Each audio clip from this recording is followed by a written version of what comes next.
One man is being victimized by our own government. One man whom they fear, yet whom millions love. One man who is willing to take the poison arrows of lawfare.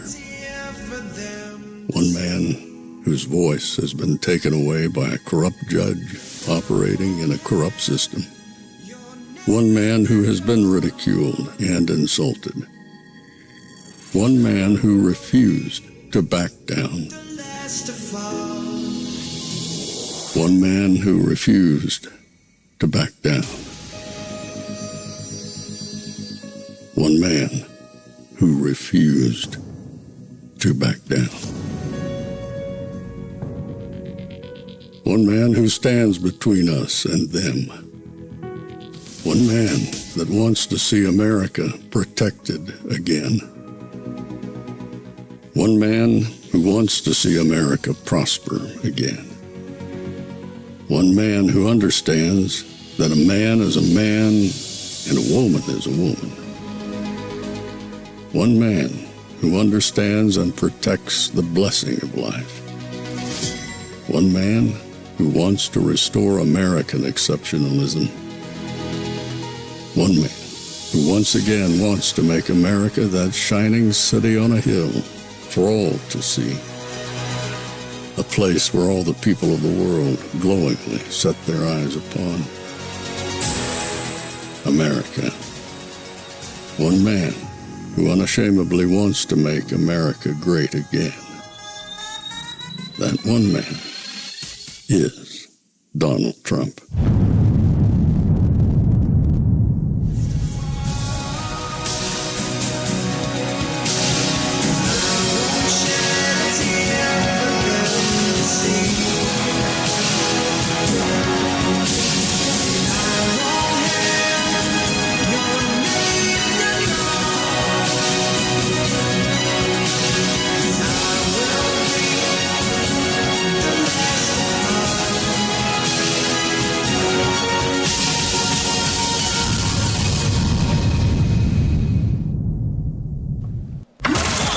This is Fanfare with Barry Cunningham.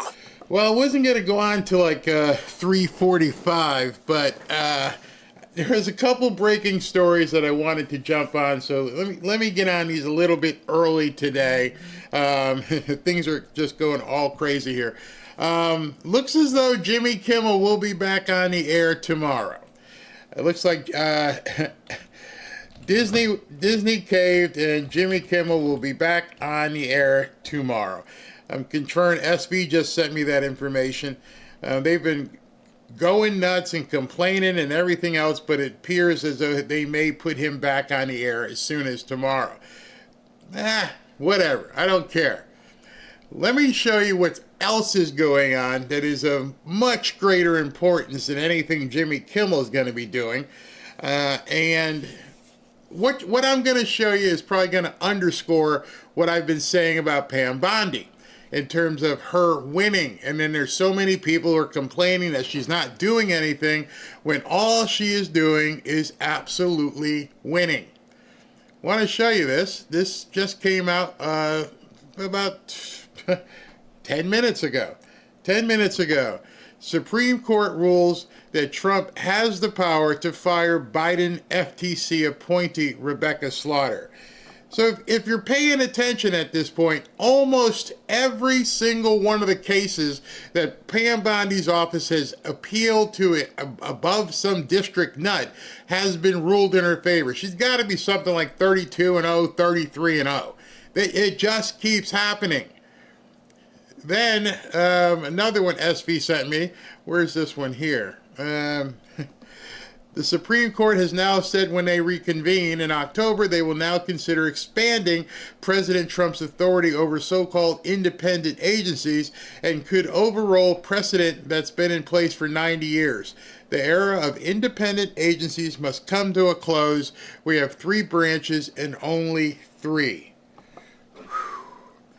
I bring this to your attention because seeing the reaction from people across the spectrum here in terms of what happened with the Charlie Kirk revival, they're terrified. They're terrified, and instead of like doing the right thing, they're getting even more radical, being even more crazy. And as these kind of things happen, it's only going to ferment more of what they're good at.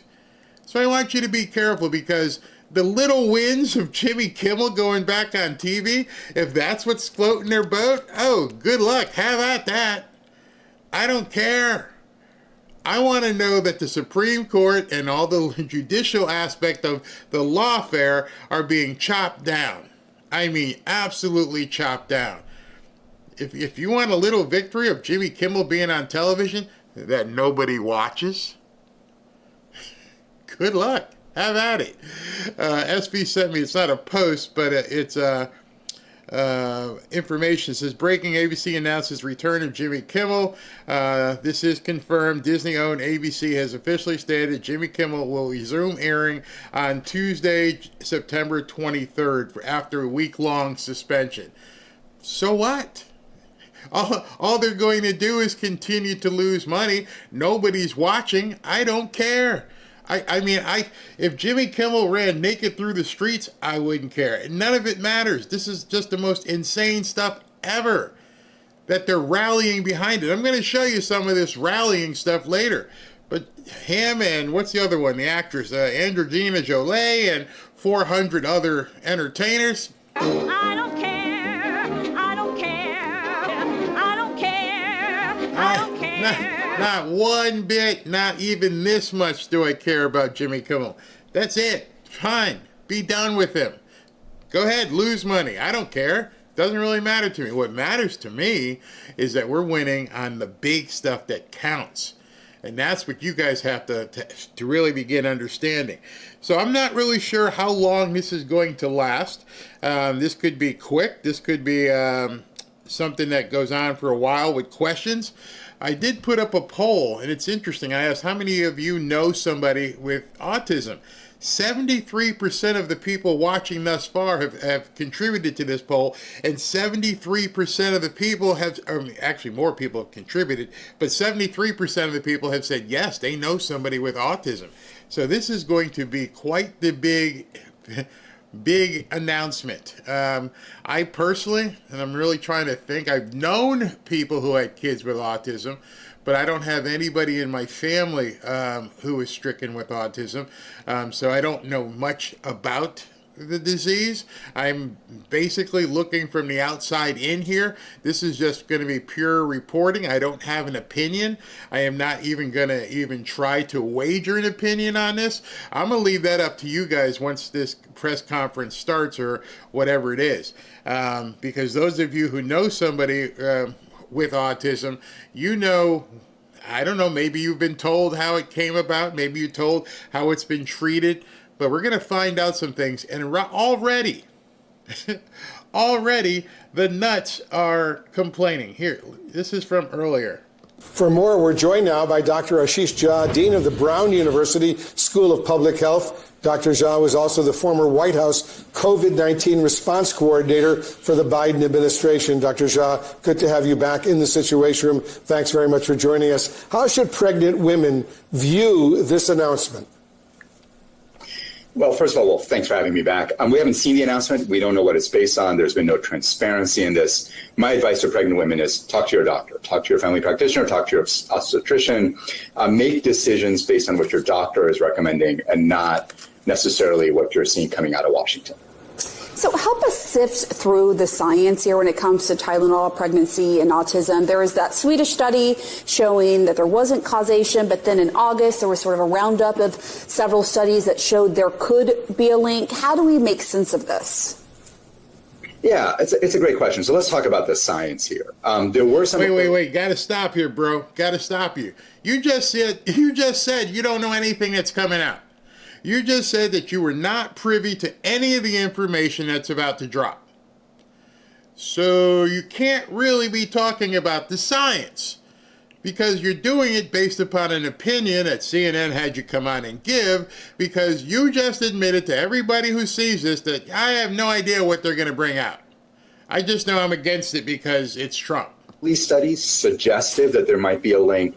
The Swedish study from 2024, about a year ago, really the best study to date, 2.5 million kids followed for 25 years, I think pretty definitively showed that there is not a link. So I think the science here is pretty clearly one-sided. Obviously, if there are concerns that there is a link, there is a process by which we go through this. The FDA should evaluate it. The FDA could put out a warning saying that this is a reality. There has been no transparency or openness on this. The science leans very much in one way. This is why I'm really concerned about this announcement and whether it's going to confuse women when we need to be giving them clarity instead. Yeah, because when I was pregnant, I had both the COVID and the flu, and I was told that the only safe medicine to take for the fever was Tylenol. So how concerned are you that this type of guidance could lead to unnecessary suffering or even potential harm with fevers not being treated? You see, the problem I'm having with that whole premise is if autism has gone from 1 in 12, I believe is the statistic they use, to 1 in, it's gone up to 1 out of 12, where it was 1 out of 25,000 or something, don't quote me. Something's wrong. Something obviously is wrong. I don't hear him talking about that. Why don't you ask him that question? Say, obviously, Doc, something isn't right. What happened? And of course, he would never have an answer for that. Yeah, this is the most upsetting part of this, is it really throws pregnant women under the bus around the country. Look, we know that pregnant women cannot take ibuprofen, should not take ibuprofen in their second and third trimester. That's been established science. FDA recommends that women avoid ibuprofen later in pregnancy. The medicine they can take is Tylenol. And that has been studied extensively. And if we're now going to tell women they can't take Tylenol, there are going to be real harmful risks from that as well. So this stuff should be done carefully and thoughtfully and transparently, none of which is happening here, Pamela. So what are the potential dangers, Dr. Jha? For instance, if a pregnant woman has a fever and now perhaps hesitates to treat that high temperature, what happens? Wait.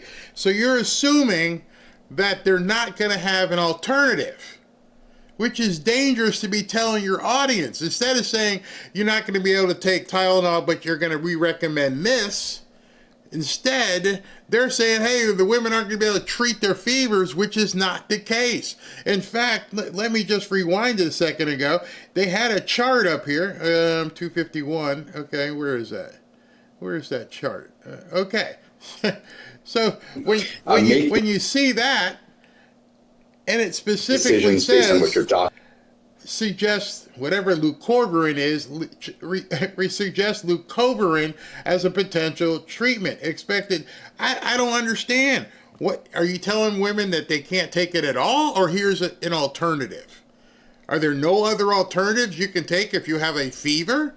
I've had fevers in my life. It wasn't like my mom or my wife said, this is it. You either take this or you're in big trouble. All right, let's continue to see what the doc may have to say about that, because again, I'm not a doctor. I don't play one on television, but just to come out and say it's wrong and throwing people under the bus is kind of just, biased crap. First of all, I'm worried that some women might end up taking ibuprofen, for which we know there are real risks. And then untreated fever can have harmful effects for the woman, can have harmful effects for the fetus. This is why we treat fevers, particularly high fevers, are really important to treat. So I'm very worried that if we take away the one last option based on really junk science, when there's not evidence to do this, we're going to end up causing more harm than good. If we take away what we're doing now because of junk science, says the guy who has not seen what President Trump and Rfkjr Jr. are going to be talking about, how is it automatically junk science? See, at this point, I don't know about you, but I know Robin and I, we run our household with, I don't believe anything even doctors say at this point, unless I can try and figure it out myself, get a whole bunch of different opinions. And because of that, and I'm a 65-year-old guy, former football player, I got all kinds of knee pain, all kinds of back pain. I don't take anything. I don't even take aspirin. Well, once in a while, I'll take a baby aspirin they tell me to take. But other than that, I don't take anything. I don't reach for the cabinet and go, wow, my knee hurts. Let me go ahead and get some, Advil or no. We stopped taking everything. We're eating better, we're working out, swimming, doing things, and just staying away from anything foreign that we have to put in our bodies. And so I gotta believe there's other kinds of remedies for fevers, but I don't know. We shall see, especially for pregnant women. I understand that's a big one. So we'll see. That'll be coming up, as I figured, more momentarily. In addition to that, there are something else President Trump posted that I want to bring to your attention, some other news. Where are we here? This one here. I've just concluded a wonderful call with the highly respected president of Kazakhstan, Kassym-Jomart Kemalievich-Tokayev. Hopefully I said that correctly. They have signed the largest railroad equipment purchase in history, $4 billion worth of United States locomotives and rail equipment. We need to support our U.S. rail industry, which has been attacked by fake environmentalists for years. Congratulations to President Tokayev on his great purchase. This country and the world was built on reliable, beautiful railroads. Now they will be coming back. That's a big one. $4 billion they will be paying the United States for railroad equipment. That should be a big one. Then this one. This is kind of scary. French President Emmanuel Macron says that France will now recognize the state of Palestine at the United Nations in New York City, a win for Hamas. I declare today that France recognizes the state of Palestine. Man, they are fighting this with every core of their being. You can tell the globalists right now, with their fingernails are worn down to the nub, trying to hold on to their globalist ideology. Will do anything to make sure that they do. One of the things that is happening that should be maybe today as well is that President Trump is set to sign the executive order designating Antifa as a domestic terror organization as soon as today. So that may be happening at 4 o'clock as well. And then, of course, what would go along with that is arresting anyone who's bankrolling those terrorists. So there's a lot going on, and I'm sure Jimmy Kimmel means this much. It's absolutely incredible. Why you would care about Jimmy Kimmel? I don't care about Jimmy Kimmel. It doesn't make any sense. But that's where we are as we're waiting for President Trump to come out right now. Let me talk to you about my sponsor, Kimchi One. You know, microplastics are infiltrating every part of our lives. Maybe that's a part of autism too. I don't know. Scientists estimate we now consume a credit card's worth of plastic every single week through our food, our water, and even the air we breathe. One study found plastic particles in 100% of human lung samples. 100%. Nobody is safe from microplastic exposure. And it gets worse. These plastics don't just sit in your body. They cross the gut lining, they leach into your blood and disrupt everything. They've been shown to alter gut bacteria, suppress your immune response, and increase your risk for neurodegenerative disease, metabolic disorders, and cancer. Some plastic toxins like BPA and phthalates mimic hormones, and they interfere with fertility and damage your DNA. Even if you eat clean, I got to show you this too. This is pretty interesting.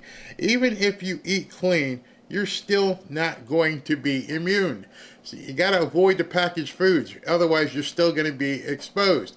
You can opt out, but your gut can help you fight back. Kimchi One from Brightcore is a potential ally in this toxic world.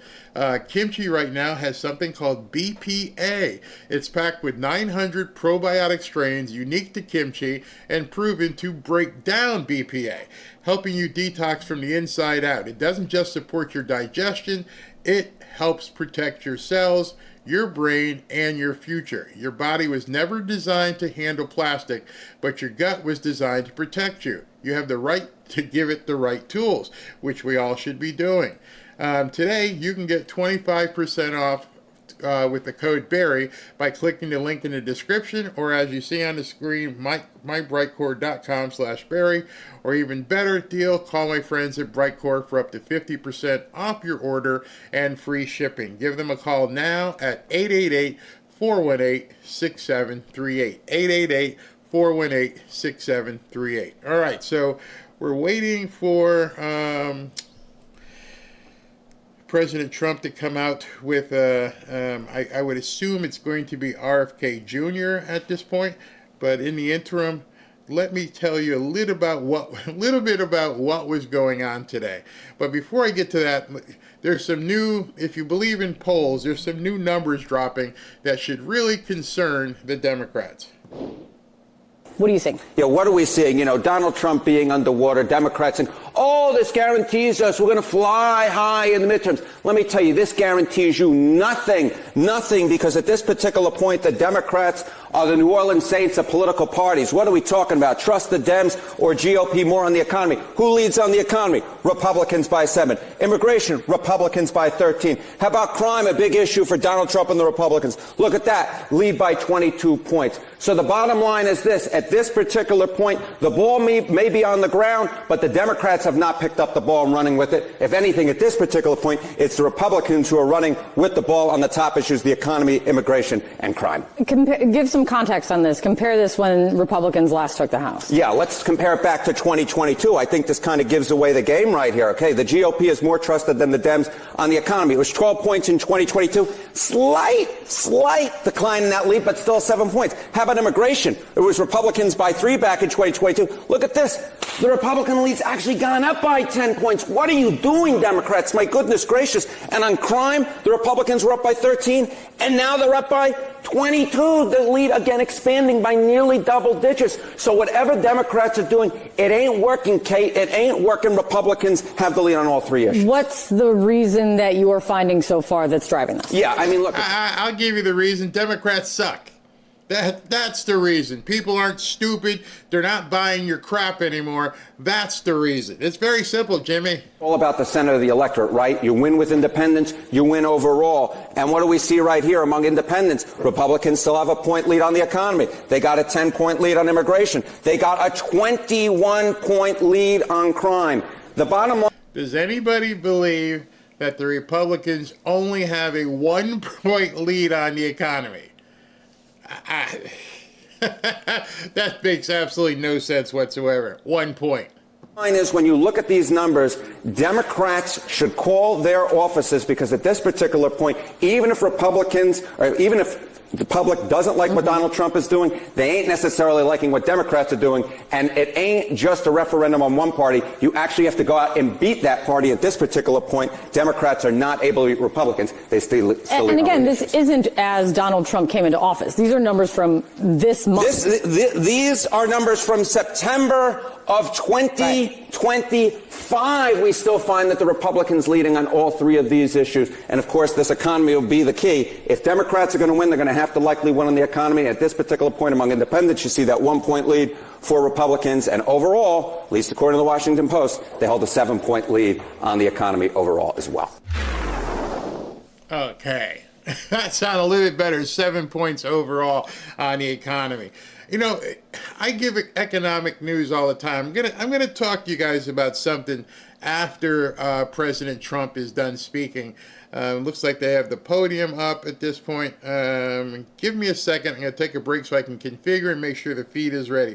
Talk to you in let's talk to you about, I was just talking about the economy. Let's talk about gold and silver, or more importantly, silver. It's genius. It's pure genius. America is the country that started the AI race. And as President of the United States, I'm here today to declare that America is going to win it. We're going to work hard. We're going to win it. Why do so many financial experts call silver the most undervalued asset today? Because silver is essential to the future, from solar tech and electric vehicles to the explosive growth of artificial intelligence. Demand is rising fast, and yet silver is still trading at a bargain. With billions pouring into AI, silver prices have only one place to go, and that's up. In fact, silver may be the most overlooked asset class in financial planning. The opportunity for silver is well documented. The market for silver could double or even triple by 2026. You see, I believe in hard assets like this bar of silver. You can hold it in your hand, you can put it in your IRA, you can put it in your home safe, and relative to gold, it's very affordable. That's why I urge you to call my friends at Lear Capital and get their free report, The AI Revolution, and see why silver prices could be set to soar. Call 800-601-5430 or go to learberry.com. But don't wait. We all know. We've seen it. The government can print lots and lots of dollars, but they can't print silver. All right, so I want to show you something because, people sometimes get mad at me. I'm not going to worry about the people who get mad. I'm not going to. I want to talk to you guys who understand what prosperity is all about. And if I can reach you and try to educate you and encourage you, that I shall do. This is the silver price today.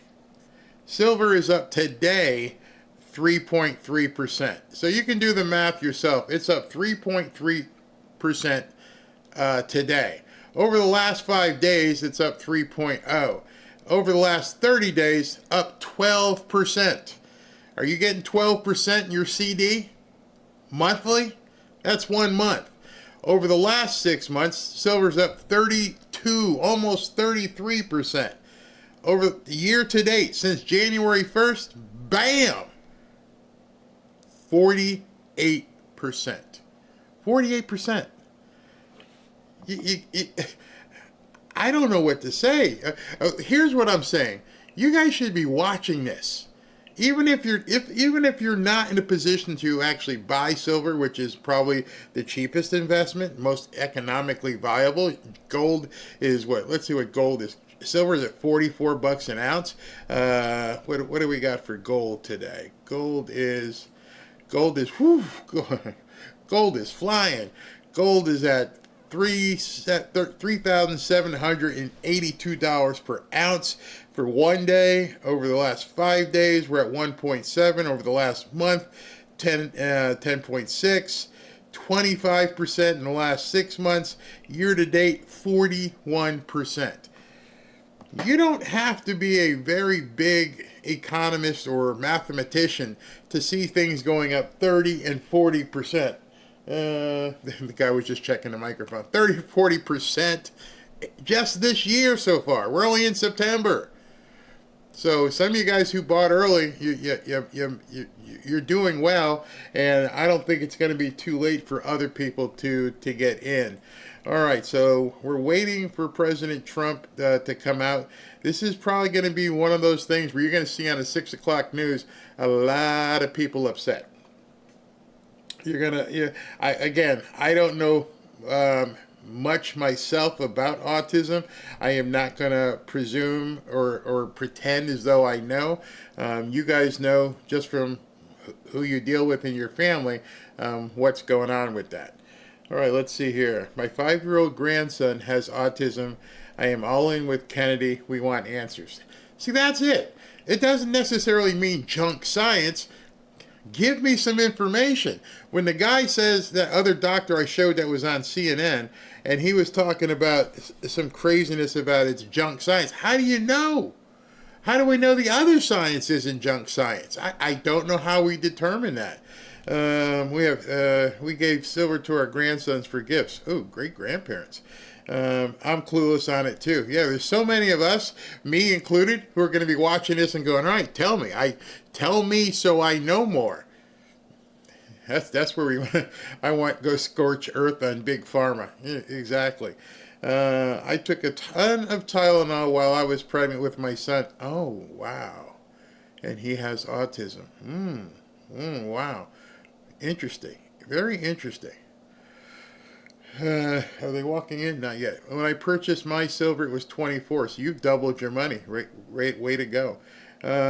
You should talk about silver downturns, not just the upside, and comparing it to CDs is malpractice. Really? Why is that? You really want me to get into that with you? You really want... I need to save that comment. Hold on. I need to find that comment and save that comment, because you should talk about silver downturns. Yeah, everything has a downturn. And saying that comparing silver to CDs is malpractice. Do you not think you lose value in your money putting it in a CD? Barry, stop. Stop. Ashley told you, don't mess with the trolls. Don't mess with the trolls. You do you, bro. Hope it works out. I can't help it. I can't help it. I see these kind of comments, and it just makes me like, huh? You realize you're telling on yourself. Oh, boy. Tylenol wasn't out when I was born, and I'm on the spectrum, so I'm wondering. I feel like any new finds are valuable. At least someone is trying, for goodness sakes. Yeah, that's true.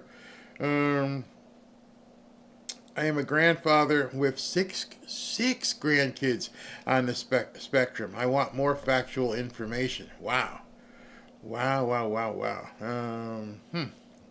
Yeah, that's interesting.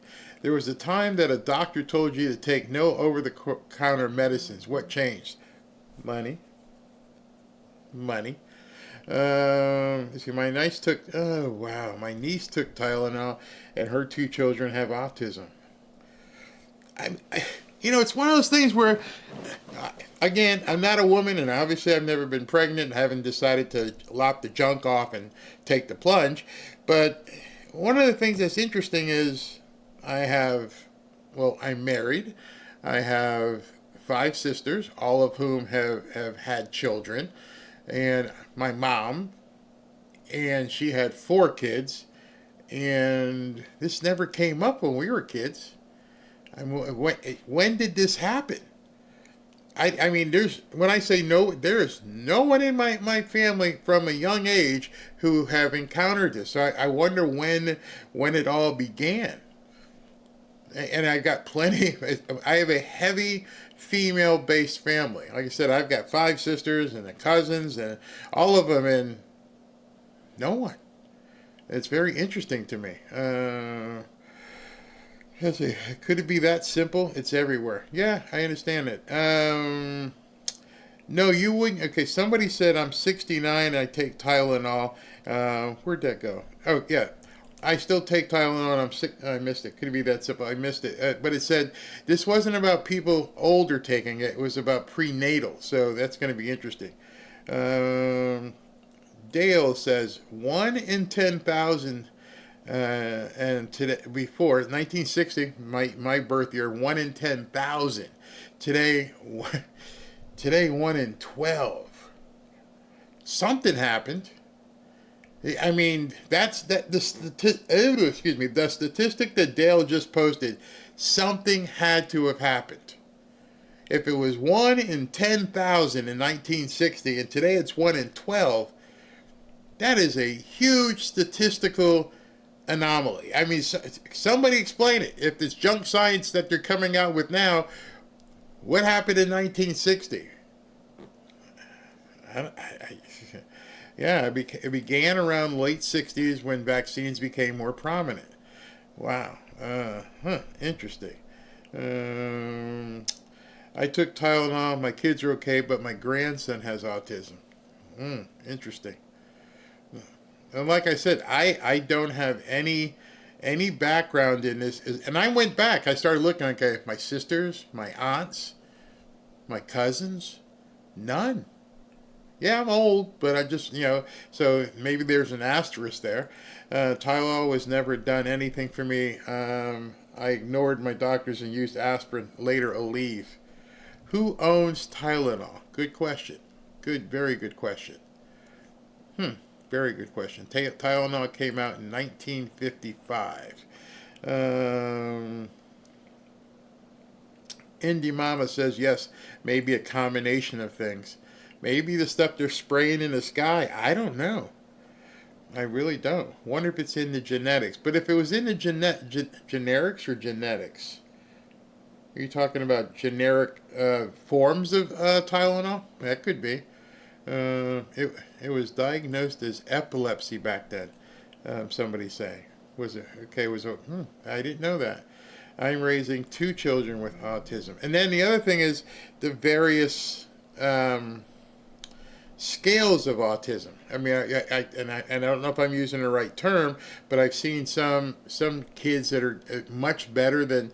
I mean, my wife used to be an EMT, and her partner's baby, or children rather, they were completely almost bedridden.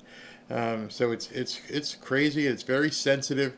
And doctors shouldn't be just coming out. I mean, saying it's just junk science without knowing any better isn't really good. If Tylenol has bad effects on the brain, makes me. I was talking to Robin about that this afternoon. If there could be any relation to increase of dementia, I actually said that to her.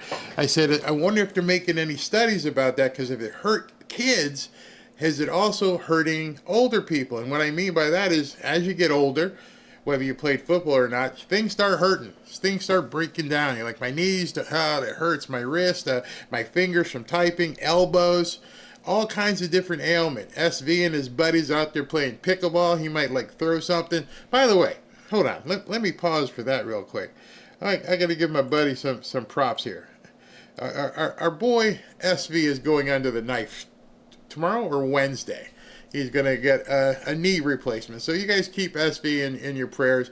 It may be considered minor outpatient surgery, but anytime they put you under, ain't nothing minor about that as far as I'm concerned. So, hats off to SV. Let's hope he pulls through okay. We give tons of Tylenol in the hospital. See, that's another question. Is it Tylenol that you get over the counter? Is it Tylenol like 300 that they give you in the hospital? What dosage? How often? All these different questions. Look at the vaccines for newborns. So not needed, then triple the amount during formative years. Yeah, I don't know about that. But then again, we all got, my age, we all got the shots. I mean, we got, polio and German measles and all those things, and I think I'm okay. I might have a little bit of dame damage, but that might be football too. Most of the time it's water that gets rid of a headache. Oh, dehydration. Yeah, absolutely. I've had 2 knee replacements, praying for you, SV. Yep.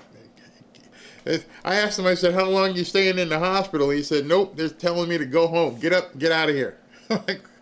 Excuse me, I got something on my knee here. It kind of hurts. Yeah, you got to get. That's pretty crazy.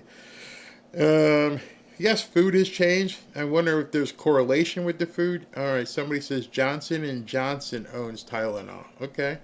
Let's see. But you didn't get 80 shots. Somebody said you didn't get 80 shots. No. But okay, hold on. I can't tell you how many I got. Kids get 72 shots now by the time they're 18. What? Well, I know I didn't get 70 or 80 shots. I can tell you that because obviously we don't remember the shots they give us as babies, so I would know that. But I know I didn't get no 70 or 80 shots after that. That didn't happen. He had knee surgery, knee replacement. Took a month. Ouch. Absolutely ouch. SV for speedy recovery. Is there a difference between vaccination and inoculation? Inoculation, like for measles and polio, I think it's all the same thing. I don't know. The vaccines have multiplied ridiculously. I never knew there were 72 shots. Whew. All right, let me ask you, some of you guys that are parents, is it optional? Can you say, nope, not doing it? I'll go with measles. I'll go with polio, but all this other stuff you ain't sticking my kid with. Back in the day, Barry, we didn't have so many over-the-counter stuff. Yeah, that's true. It was pretty small. I didn't know this either. Wow. What does a newborn need Hep C shot for? And I'll tell you what, it has changed even now that I'm thinking about it. it has changed even worse recently because we didn't go giving Ashley all these shots either. So this is very, very new in terms of, I won't tell you how old Ashley is. She probably wouldn't like me telling y'all that, but that's interesting as well. All right, correction, Johnson & Johnson sold Tylenol. I can't remember the company that bought it. Somebody says parents do 8 to 10 within one baby vaccine is normal. Wow. I got 3 shots by 1963, and that's it. I work at I see somebody's hand. I work at a children's rehab hospital for 14 years. Where is that? That went by so fast. I can't really see it, so small. All right. I work at a children's rehab hospital for 14 years. It's crazy. And we used to only have 1 or 2 speech therapists, and that helped nonverbal children. Now we require 7 speech therapists. Good gosh. Good gosh. My nephew is autistic. He's 15, and his IQ is that of a college student. All right. Very smart. Oh, God. So sorry to hear this, Carol. My baby boy died 5 months after his baby shot. Oof. Wow. So hopefully right now, as usual, President Trump is 18 minutes late. So what I'm going to do is move on. I'll keep this up so I can see when he's coming out. But I want to show you some craziness on the Democrat side, but it doesn't seem so crazy now because they were able to get Disney to rescind the whole Jimmy Kimmel thing. The news again is breaking. Disney ABC is returning Jimmy Kimmel's show to the air tomorrow after, quote, thoughtful conversations with Jimmy. So let's see what he comes up. No, I won't see. So you have to tell me what kind of craziness he's going to go through because I really don't care. But I want to show you what the screaming banshees were up to today and how they were going absolutely bat poop crazy over what they consider free speech. Take a listen. I'm Congressmember Judy Chu from the Pasadena area, and I'm co-chair of the Congressional Creative Rights Caucus, which works to protect our precious film, television, and music industries. And I'm here to say no to Trump's authoritarian crackdown on our right to free speech.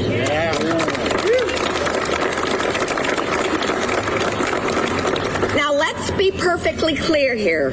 First, Trump wrote more than 2 months ago that Jimmy Kimmel's show should be canceled. Then, last week, Trump's FCC chair said that companies should take action on Kimmel, even saying that they could either do it the easy way or the hard way. And the companies got the message. ABC's largest distributor, which needs the FCC's approval for a $6 billion merger, immediately followed his orders and preempted the show, and ABC took it off the air indefinitely. So this was not about comments that a comedian made about Charlie Kirk.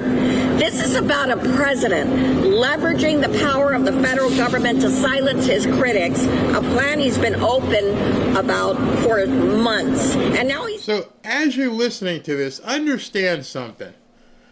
There was just a memorial service for a guy who was assassinated because of speech. He was assassinated in the most heinous of ways in front of so many people. And not one of these people complained about that. Not one of these people said, you know what, we need to tone it down. Not one of these people had rallies and saying we need to stop the craziness. But because a comedian's television show might have been preempted, he may have been suspended, it required a complete uproar in the streets. Saying that the FCC should go further and cancel the broadcasting licenses of networks that criticize him? Well, are we going to be bullied like that? No! Are we going to be silenced? No! This is the the playbook of authoritarians, and every single authoritarians. Right back to it. We just watched a woman cry to God about her husband. We watched 70, 80, 90,000 plus people pray to the Lord and take revival and understand what this day meant. Not just was it about Charlie, it was about taking the Lord. And we didn't burn anything, and we didn't have protests, and we didn't call it authoritarian. They're right back to the playbook like it never even happened. I can't tell you how many videos, you'll see them, not tonight because Rumble's still messed up, but so maybe not tomorrow because President Trump's doing the United Nations, but we're going to get to it. What's going on X right now, from Don Lemon to everybody you can imagine, are absolutely screaming about Christian nationalism. They're trying to make this country Christian. Newsflash. Newsflash. one of us has a responsibility to stand up for our constitutional rights that are under attack. And this doesn't just fall on the shoulders of workers. We need corporations and their executives to start standing up to this coercion. And that can start with Disney and ABC reinstating this show and making it clear the President of the United States does not control what information Americans are allowed to see. Good morning. She actually said that. She actually said that knowing full well that Joe Biden, well, he probably didn't, but somebody in his administration was hammering Facebook and hammering YouTube and hammering X, telling people they couldn't show certain things. Take it down. Again, I've said it many times, the left only exists because the people who follow them are either stupid or have very short memories or both. They had the lady, what was her name? The minister of disinformation. The lady who was singing the Mary Poppins song. I mean, it was crazy. Their one objective was to shut us all up. They kicked President Trump off of the network. But please, we gotta have Jimmy. We gotta have Jimmy. I'm Congressmember Nanette Barragan. I represent California's 44th District. I also serve on the Committee for Energy and Commerce that oversees telecom, that oversees everything FCC. And we had a hearing this week, and House Democrats brought up what the FCC chairman did in threatening to go after folks whose speech he really didn't agree with. And you know what Republicans said and did there? They basically shrugged it off like it was no big deal, like it was totally permissible. We didn't hear from them saying this is unacceptable. As a matter of fact, we asked for an oversight hearing, and they have refused to provide one. I want to thank Representative Laura Freeman for bringing us here today. Today is about fighting for and protecting free speech. It's about the freedom of speech. Yes, we know that Jimmy Kimmel expressed his opinion just like he does every night on his show. And the president didn't like it and decided that he was going to do something about it and say something. That is not how America works. That is I almost think at this point, President Trump is trolling them so bad, it's like they're hopping like a little dog looking for a treat. You're actually making this a big deal. He's about to talk about autism. He just was at a memorial service. He's winning in the Supreme Court. He's going to be at the United Nations, and you guys are talking about Jimmy Kimmel. Think about it. Think about it. He'll get better ratings tomorrow because he's back on the air, but within a week, his show will be crap again. all over again. And I don't know if you've noticed, but the movie industry is kind of in the pits. We're tired of seeing the crap. We don't care. I don't care. I am not giving money to see crap. So what free speech are you complaining about? And it can't be the same one you're trying to take from us that you took from Trump. dictatorship. That is against the principles of America and free speech that we have long valued in this country. It's time to stand up. It's time for everybody to stand up. Yeah, we are hearing a lot of silence on the other side of the aisle. And Trump has insinuated that there should be other late night hosts that should be removed as well. But protecting our fundamental right to freedom of speech. I swear, I believe at this point he's trolling them. Let them chase these nuts. Let them run around in the sewer and chase these things because nobody really cares.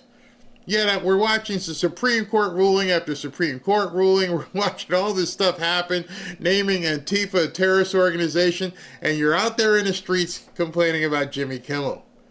And you're wondering why, if you believe the CNN numbers, why people are like, huh? That's what you really care about? Doesn't mean just protecting the speech that you like. This is a grave threat, not just to the host. This is a grave threat to artists, to writers, to producers, and the entire entertainment industry. What are you talking about, Willis? I'm pretty sure somewhere tonight, somewhere in the world, Bruce Springsteen is going to take a stage and nobody's telling him he can't sing. And nobody's telling him he can't give his narratives. I'm pretty sure somewhere in the world, there's a camera rolling and somebody's like laying down with another guy or something. And they're like, oh, this is great. Keep going. Take it again. Do it again. Rub his you-know-whats. Yeah. Nobody's stopping him. I'm pretty sure anywhere, somewhere in the United States or America, there's a movie out right now where people are getting shot like every other scene. And nobody's stopping them. The only thing stopping them is people going, no, I'm not giving you the money. I am not going to I'm not going to do it. And that's one thing you can't force. If you're talking about putting pressure on corporations, well, guess what? The only pressure a corporation feels is this, is the money. And right now, you guys don't got it. The president and his cronies can decide what content is allowed and who is allowed to say it. In Los Angeles, we know that the impacts are felt well beyond the person in front of the camera. I'm sorry. You guys know I go down to the Dolphins games, even though I know they're probably going to lose. They're 0-3 this year. And Notre Dame, as you can see, is my favorite college football team. And they won 1-2.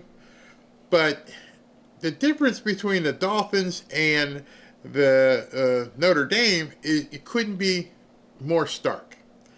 The Dolphins fans, if down here in Miami, we have so many things to do that if the Dolphins suck, people aren't going to go to the games.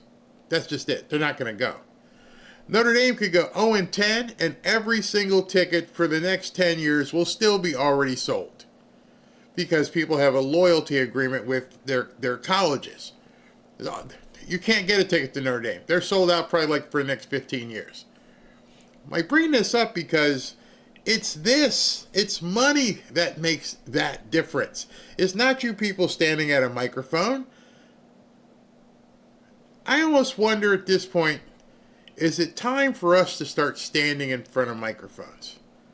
Is it time for us to start vocalizing how we feel to people? You never see that. You never see a throng of Americans, Republicans, MAGA, up at a microphone, letting people know what they feel. One, most of us have jobs. Number two, we're not just getting in a car and driving 100 miles to go to a protest because nobody's paying us like paying them. And three, we have brains. And we understand that none of this really matters. I think what they need to think about is when we do take to the streets, it won't be for Jimmy Kimmel. Production crews and the whole support staff are an ecosystem. They all feel the pain. Jobs are lost. Paychecks not coming in. It becomes a struggle for so many to provide for their families just because Trump doesn't like what one person says. Make no mistake, though, this isn't about one person. This is an attempt to intimidate and to bully and silence anyone who would speak out against the president and his administration. If we want to express a different opinion from the president, we have that right. We should continue to have that right. And if we want to criticize the government for its actions, we have that right. If we want to express those opinions in our homes, in public, or even on national TV, we need to continue to protect that right. So I want to thank our colleagues and our Hollywood unions that are here today. We stand united with all of you to fight like hell to protect our fundamental rights and our entertainment industry here in Los Angeles. We will not bend the knee. Thank you. Thank you. Thank you. Thank you, Congresswoman Laura Friedman, for organizing this important press conference. I can sum up in one word why we are all here today: freedom. Freedom. Boy, I think I've heard something today. I heard something today by Hakeem Jeffries, and Hakeem Jeffries said as soon as we take power, assuming they take power, we're going to go after this person, that person, this person, that person. You don't think for an instant, if they were in power right now, people like me would not be able to do what we do. Do you think that they would allow what they tried to stop before? It's amazing to me that they're standing there knowing full well that Mark Zuckerberg and others, Matt Taibbi, have already exposed what the Biden administration was doing. They were turning people off, throttling them, using algorithms, everything. Shut them up. And they don't think we know, or maybe they thought we forgot. Freedom is an animating principle of America, and that includes the freedom to speak your mind freely without coercion or intimidation from the government. And it's not only a principle, it is the frickin' law. Last year, the Supreme Court ruled in a unanimous decision that government officials cannot coerce third parties to punish or suppress views that government officials disfavor. And my message to ABC is very simple. You do not yield. Reinstate the Jimmy Kimmel Live show. Because what happens when you yield? The bully comes after you again. And now the FCC chair, Brightcore, is threatening ABC because he doesn't like political statements made on the ABC show The View. When is this going to stop? ABC, you have a choice. You can continue to be bullied, or you can stand up for yourself, stand up for the First Amendment, and invoke the protections of the First Amendment, an amendment that generations of Americans have given the blood, sweat, and tears to defend. And if you do that, we will be with you, because we will not yield. We will continue to speak truth to power. I get to say things like Donald Trump is covering up the Epstein files because he is all over the Epstein files. Did you say that 3 years ago? Unfathomable how these people are complete idiots. I mean, just crazy. As they're, I'll wait and hold this until we hear the last of these banshees speak.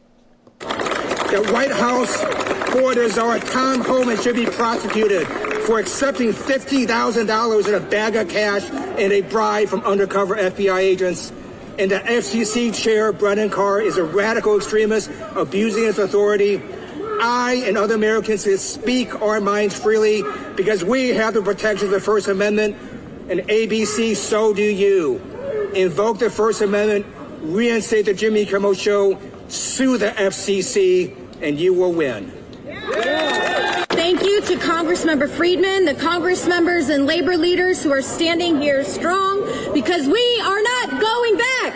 And thank you to every worker, to every artist, every Angelino who refuses to be silenced, because we are not going back. Hollywood is a symbol of creativity, of courage, of the fundamental right to free expression.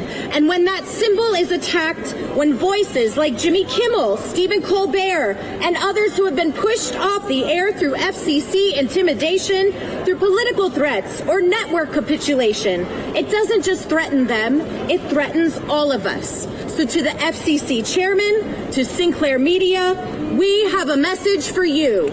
Our democracy is not for sale.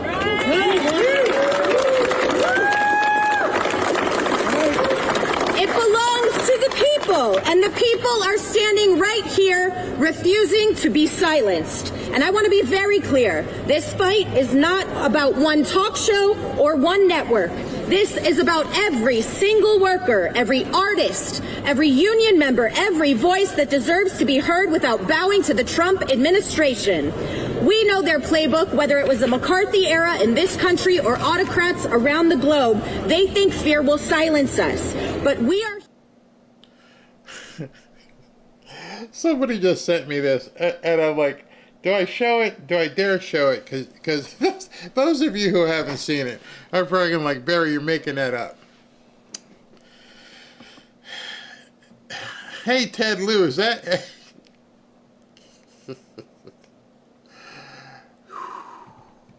No comment needed.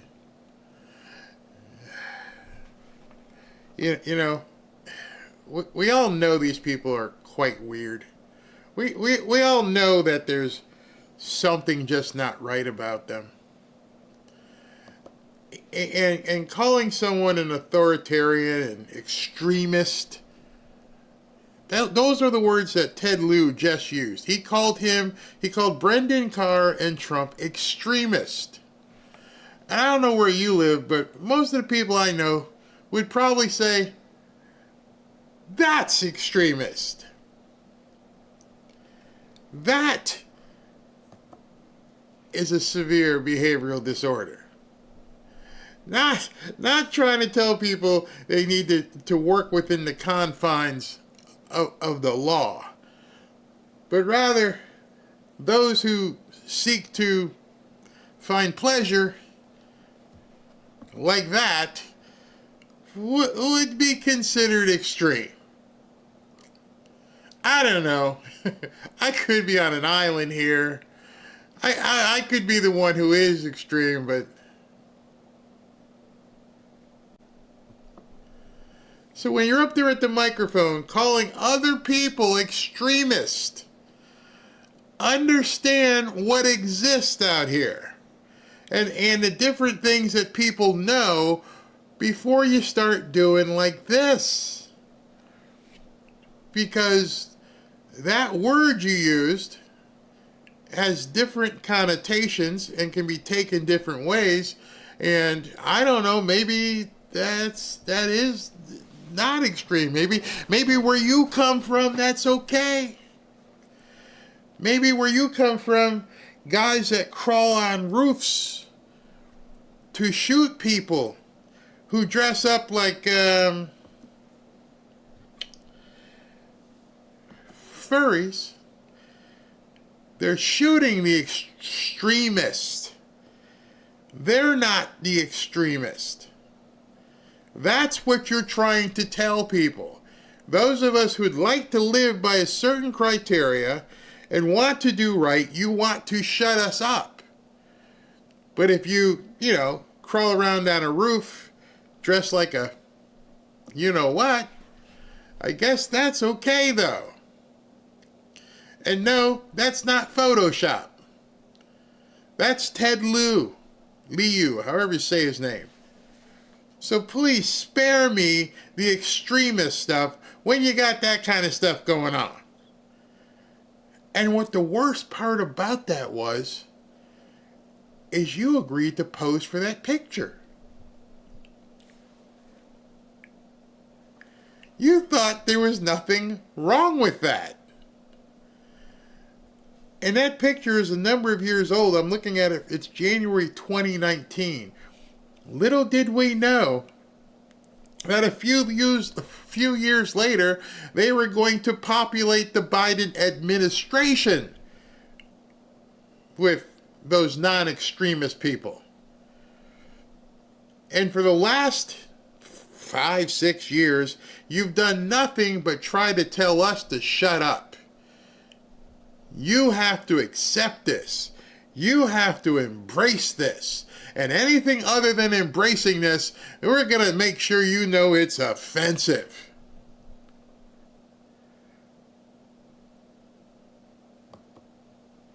There's kids walking around at that festival.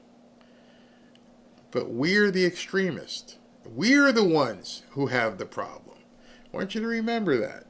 Here on Hollywood Boulevard in one of the most iconic American sites of entertainment, of free speech and democracy, and we are not going back. We will not go quietly into the night. We are even more emboldened to be here, to use our voices, for they are our power. Our voices are so mighty, they strike fear into the hearts of the people occupying our White House. You really think that, huh? You think you're striking fear into us, instead of realizing the thing that you're striking is unbelievable, crazy. What's wrong with you people? That's the only thing you strike at. You strike at our senses, when we're like, don't they realize this is crazy? That's what we look at. You know, we look at you shooting somebody talking to kids on a microphone. What about his free speech? What about that? Where was your protesting a man being taken from his wife and kids? Disgrace to our founding fathers who used their voices to dissent, to oppose the ruling class, to seek freedom and opportunity for those who were silenced. As an American, as an Angelino, and as a humble public servant, I will continue to use my voice. I will continue to call out those who abuse power and instead uplift those who feel their voices don't matter. Today we are reminded how powerful an individual voice can be. So powerful that it lives rent-free in the mind of our president. We cannot succumb to politics of fear. We must stand strong and resolute, even if our voices are shaking and courage is the only armor we have. Because it is courage, not fear, what LA County is bringing today and every day. And right here in Hollywood, we are not backing down, because we know when we fight, we win. All right, just listen. So, Stuart, the Wall Street Journal today said that Senator Oh, I didn't realize this. And then when I saw it just now, I'm like, oh, yeah. Oh, yeah. Here's a little bit of breaking news for you. So you heard that Disney earlier is reinstating Jimmy Kimmel. Right. However, just because Disney is reinstating Jimmy Kimmel does not mean ABC affiliates have to air his show. Nexstar and Sinclair own a combined 63 ABC stations. They don't have to even air his show. Ooh, didn't think about that, did ya? So it's possible that they could put him on, I don't know, in Tuskegee or something. I don't know, some little ass town somewhere. So that means his numbers are going to be even less. Oh boy. Oh, could you imagine if they put like him on in some market and he gets like 30,000 people watching? And they're paying him, what, 20 million, 8 million, 10 million, whatever it is. Oh my gosh. This is a nightmare waiting to happen, because he's absolutely right. The affiliates, they're like, well, hey man, this ain't making any sense. Nobody's watching. They've turned the channel. All of the protests and stuff that they're doing will only matter for those markets willing to turn it on. So you pretty much, whoever's in California will probably see it. And that's probably going to be it. And maybe in, I don't know, Atlanta. I'm interested to see how many affiliates actually carry it, because it's about the revenue. If he's not driving eyeballs, why in the hell are we carrying it? Cruz by saying that the move by the head of the SEC is right out of Goodfellas, a mafioso. All right, so President Trump is taking to the microphone. I've been waiting for this meeting for 20 years, actually. And it's not that everything's 100% understood or known, but I think we've made a lot of strides. Wish it was done a long time ago.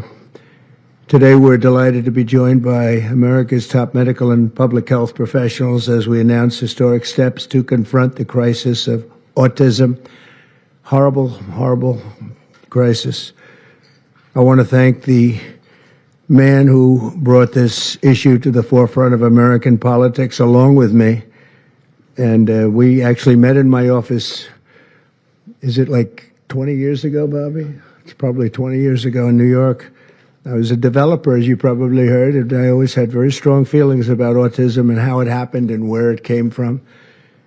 And he and I don't know, the word got out, and I wouldn't say that people were very understanding of where we were, but it's turning out that we understood a lot more than a lot of people who studied it, we think.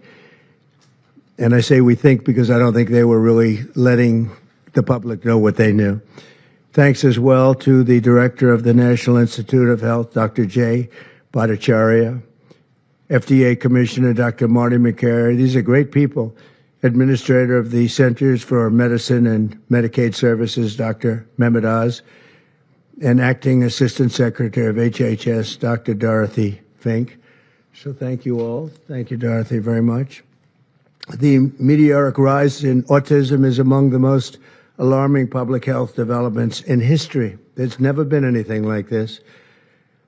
Just a few decades ago, 1 in 10,000 children had autism. So that's not a long time. And I've always heard, you know, they say a few, but I think it's a lot less time than that. It used to be 1 in 20,000, then 1 in 10,000. And I would say that's probably 18 years ago. And now it's 1 in 31, but in some areas it's much worse than that, if you can believe it, 1 in 31. And I gave numbers yesterday. For boys, it's 1 in 12. I was told that's in California where they have for some reason, a more severe problem. But whether it's 1 in 12 or 1 in 31, can you imagine? That's down from 1 in 20,000, then 1 in 10,000. And now we're at the level of 1 in 12 in some cases for boys. 1 in 31 overall. So since 2000, autism rates have surged by much more than 400%. Instead of attacking those who ask questions, everyone should be grateful for those who are trying to get the answers to this complex situation.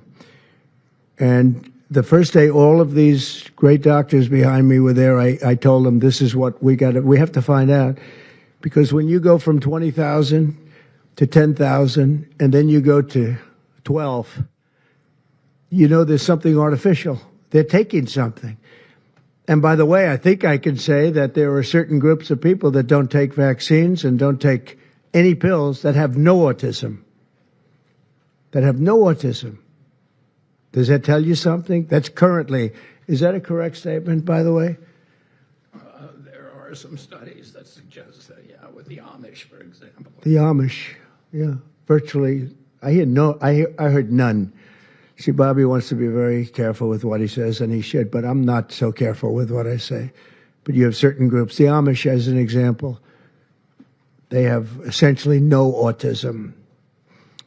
First, effective immediately, the FDA will be notifying physicians that the use of well, let's see how we say that. Acetaminophen. Is that okay? Which is basically commonly known as Tylenol during pregnancy, can be associated with a very increased risk of autism. So taking Tylenol is not good. All right, I'll say it. It's not good. For this reason, they are strongly recommending that women limit Tylenol use during pregnancy unless medically necessary. That's For instance, in cases of extremely high fever, that you feel you can't tough it out, you can't do it. I guess there's that. It's a small number of cases, I think. But if you can't tough it out, if you can't do it, that's what you're going to have to do. You'll take a Tylenol, but it'll be very sparingly. It can be something that's very dangerous to the woman's health. In other words, a fever that's very, very dangerous, and ideally a doctor's decision, because I think you shouldn't take it. And you shouldn't take it during the entire pregnancy. They may tell you that toward the end of the pregnancy, you shouldn't take it during the entire. And you shouldn't give the child a Tylenol every time he's born and he goes and has a shot. You shouldn't give a Tylenol to that child. All pregnant women should talk to their doctors for more information about limiting the use of this medication while pregnant. So ideally, you don't take it at all. But if you can't tough it out, or if there's a problem, you're going to end up doing it. The other thing that I can tell you that I'll say that they will maybe say at a little bit later date, but I think when you go for the shot, you do it over a 5-time period. Take it over 5 times or 4 times, but you take it in smaller doses and you spread it out over a period of years. And they pump so much stuff into those beautiful little babies. It's a disgrace. I don't see it. I think it's very bad. They're pumping, it looks like they're pumping into a horse. You have a little fragile child, and you get a vat of 80 different vaccines, I guess, 80 different blends, and they pump it in. So ideally, a woman won't take Tylenol. And on the vaccines, it would be good instead of one visit where they pump the baby, load it up with stuff, you'll do it over a period of 4 times or 5 times. I've been so into this issue for so many years just because I couldn't understand how a thing like this could happen. And it's artificially induced. It's not like something that when you go from all of those, healthy babies to a point where I don't even know structurally if a country can afford it. And that's the least of the problems. To have families destroyed over this is just so terrible. I also, and we've already done this, we want no mercury in the vaccine. We want no aluminum in the vaccine.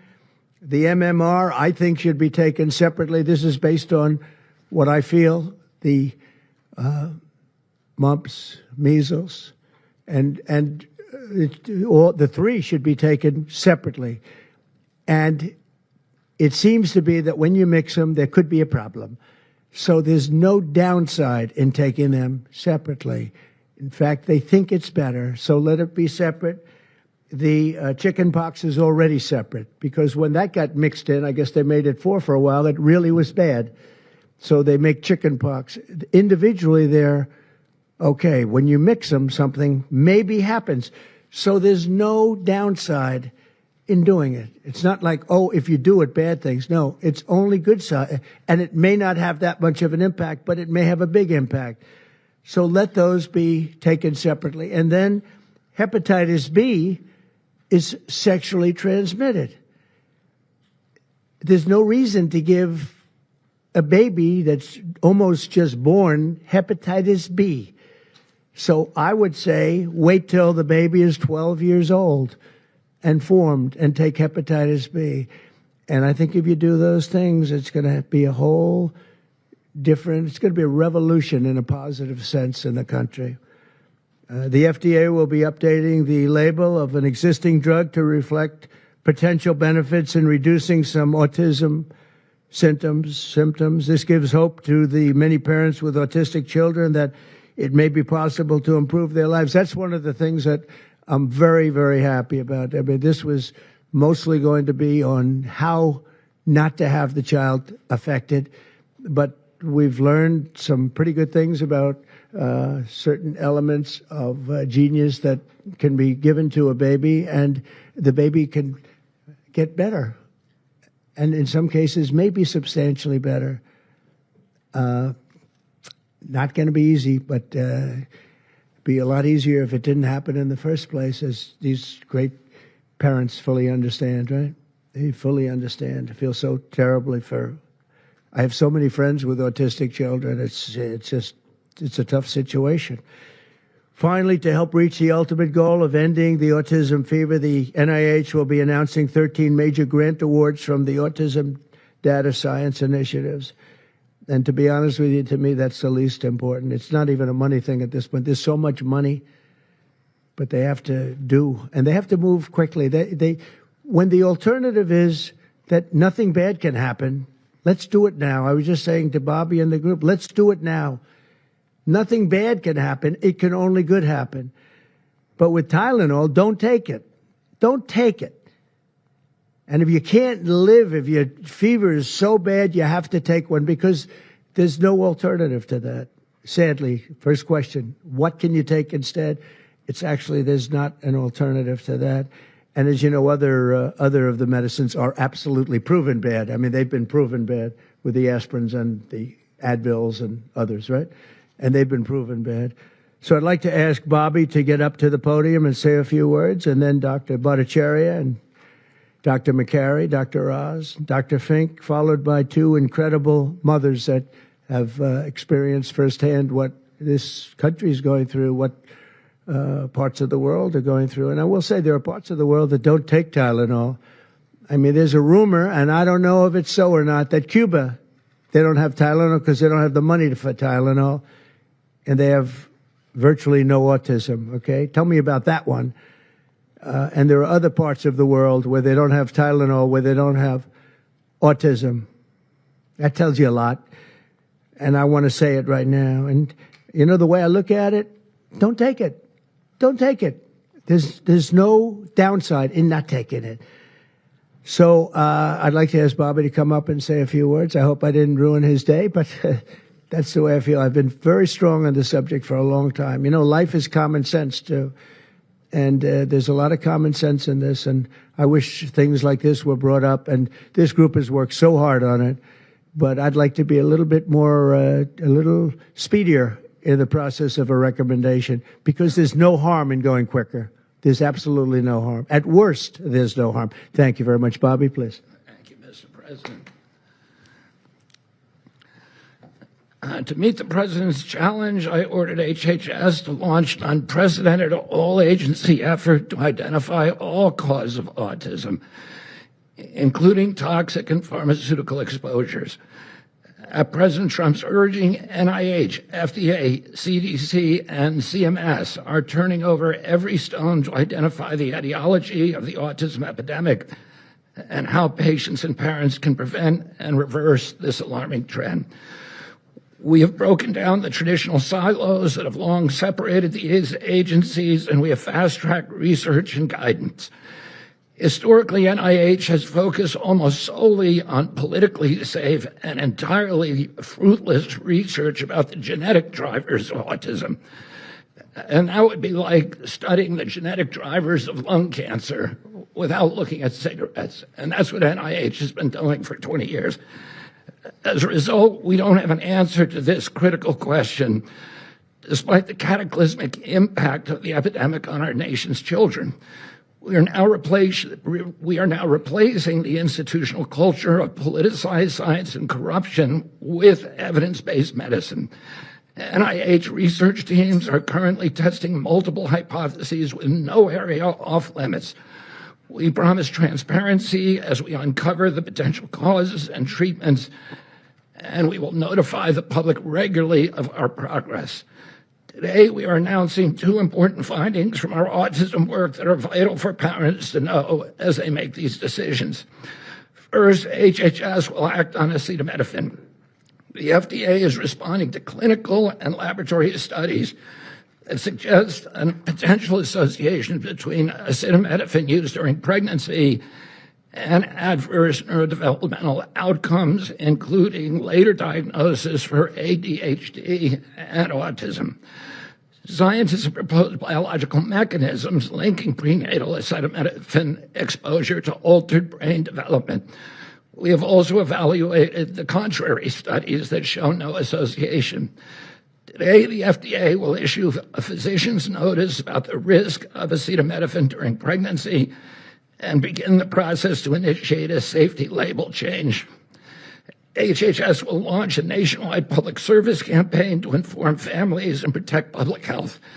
FDA also recognized that acetaminophen is often the only tool for fevers and pain in pregnancy, as other alternatives have well-documented adverse effects. HHS wants, therefore, to encourage clinicians to exercise their best judgment in the use of acetaminophen for fevers and pain in pregnancy by prescribing the lowest effective dose for the shortest necessary duration and only when treatment is required. Furthermore, thanks to the politicization of science, the safety of acetaminophen against the risk of neurodevelopmental disorders in young children has never been validated. Prudent medicine, therefore, suggests caution in acetaminophen use by young children, especially since strong evidence also has associated it with liver toxicity. Some studies have also found the use of acetaminophen in children can potentially prolong viral illnesses. FDA will drive new research to safeguard mothers, children, and families. In addition to a possible acetaminophen connection to autism for pregnant women, infants, and toddlers, our research has revealed that folate deficiency in a child's brain can lead to autism. We have also identified an exciting therapy that may benefit large numbers of children who suffer from autism. Peer-reviewed literature has documented that up to 60% of folate-deficient children with ASD can have improved verbal communications if given leucovorin. I have instructed NIH, FDA, and CMS to help doctors treat children appropriately. Jay will help tell that story, which started with sound science, the kind that restores faith in government. This announcement also represents a historic collaboration between NIH, FDA, CDC, and CMS. We expect this to be the first of many announcements over the coming years that deliver actionable information to parents on underlying cause of autism and the potential paths for prevention and reversal. Finally, autism is a complex disorder with multifactorial etiology. We are continuing to investigate a multiplicity of potential causes with no areas of taboo. One area that we are closely examining, as the president mentioned, is vaccines. Some 40 to 70% of mothers who have children with autism believe that their child was injured by a vaccine. President Trump believes that we should be listening to these mothers instead of gaslighting and marginalizing them like prior administrations. Some of our friends like to say that we should believe all women. But some of these same people have been silencing and demonizing these mothers for 3 decades because research on the potential link between autism and vaccines has been actively suppressed in the past. It will take time for an honest look at this topic by scientists. But I want to reassure the people in the autism community that we will be uncompromising and relentless in our search for answers. We will perform the studies that should have been performed 25 years ago. Whatever the answer is, we will tell you what we find. We are researching this issue to all 3 agencies. Jay will discuss one of our research initiatives at NIH. This model of unleashing unbiased, depoliticized, gold standard scientific research and academic freedom to deliver actionable information to prevent and reverse disease will be a model for the framework to deliver similar results for many other chronic conditions that plague Americans. Jay? Thank you, Secretary Kennedy, and thank you, President Trump. Thank you very much. I'm proud to announce today that the NIH has launched the Autism Data Science Initiative to turbocharge autism research, devoting an additional $50 million to the cause of studying autism. Nearly 250 research teams from across the country applied, sent in their applications, and were peer-reviewed by the NIH review panels. The NIH peer reviewers chose the 13 best projects focused on root causes and therapies, with replication and validation studies to guarantee gold standard science. The studies feature a new kind of science called exposomics, where scientists consider environmental and medical factors, nutrition, events during pregnancy, in combination with biology and genetics to answer vital questions about autism. Science like this, conducted in partnership with families and physicians, is the best way to arrest and reverse the autism epidemic. Autism spectrum disorder encompasses a very wide range of symptoms, ranging from mild difficulties with social interactions to profoundly autistic children who experience severe disabilities in speech and behavior. Given this wide range of symptoms across the spectrum, it seems certain that there will be a wide range of biological contributors to explaining the cause. The great thing about the new NIH initiative on autism is that scientists will use rigorous advanced methods in causal inference, machine learning, organoids, and other fresh approaches to the problem. The sharp rise in the prevalence of autism deserves an urgent response by the scientific community. As Bobby said, the NIH has invested a lot of money to study autism over the years, but the research has not produced the answers that families and parents of autistic children deserve, and autistic children themselves deserve. For too long, it's been taboo to ask some questions for fear the scientific work might reveal a politically incorrect answer. Because of this restricted focus in scientific investigations, the answers for families have been similarly restricted, often pointing families to behavioral therapies that don't work for every kid or suggest non-modifiable genetic factors as the cause. But genetics alone can't explain such a sharp rise in autism prevalence over just a few decades, as the president said. In coming months and years, as NIH scientists learn more that can help autistic children and their families, we won't delay. Like scientists often like to do, I can say as a scientist myself, it's really tempting to delay, but but in face of a problem like this, you have to move fast. But we will not delay before telling American people about what we find, and we will win the public trust with transparency and rigor. Already, our broadened focus on autism research has pointed to 2 items that will help families prevent and treat some cases of autism. I'll leave the good news on these 2 items to my close friends and colleagues, Dr. McCary and Dr. Oz. We've been working together closely on this problem for the past 6 months, and our cooperation represents an unprecedented collaboration with Secretary Kennedy's Department of Health and Human Services and with President Trump. I'm delighted to introduce Dr. Marty McCary, Commissioner of the Food and Drug Administration, who will tell you about these announcements of practical help for families with autism. Great. Thank you, Dr. Bhattacharya. Mr. President, this is the start of a historic shift in medical culture. This administration is working together to ask big questions about why our nation's children are getting sick so fast. Too often, medicine is doing small little studies, giving us answers we already knew. But we've got to make a difference. You've given us a charge to identify root causes, and we are not going to stop so that we can end the suffering we are watching. And if you've seen a kid with autism, with severe autism, it's hard to watch. Kids get frustrated, they get angry, they can be crying because they want to speak and they can't speak. It's hard to watch, and it may be entirely preventable.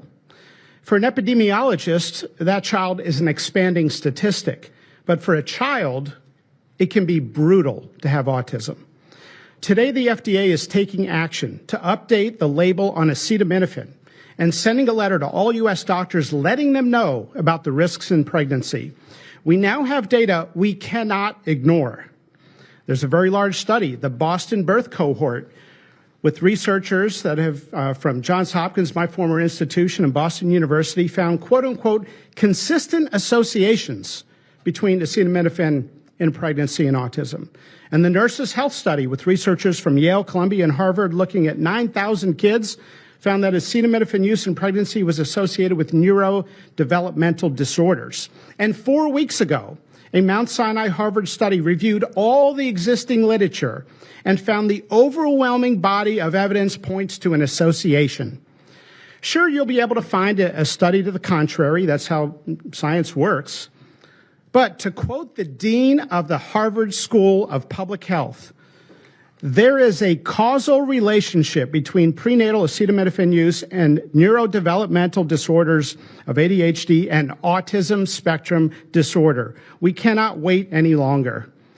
And honestly, there's been this perfunctory, reactionary, mindless practice in medicine. I learned it in medical school and residency. Just treat all fevers, low-grade fevers, treat them with acetaminophen. Why? What are we doing?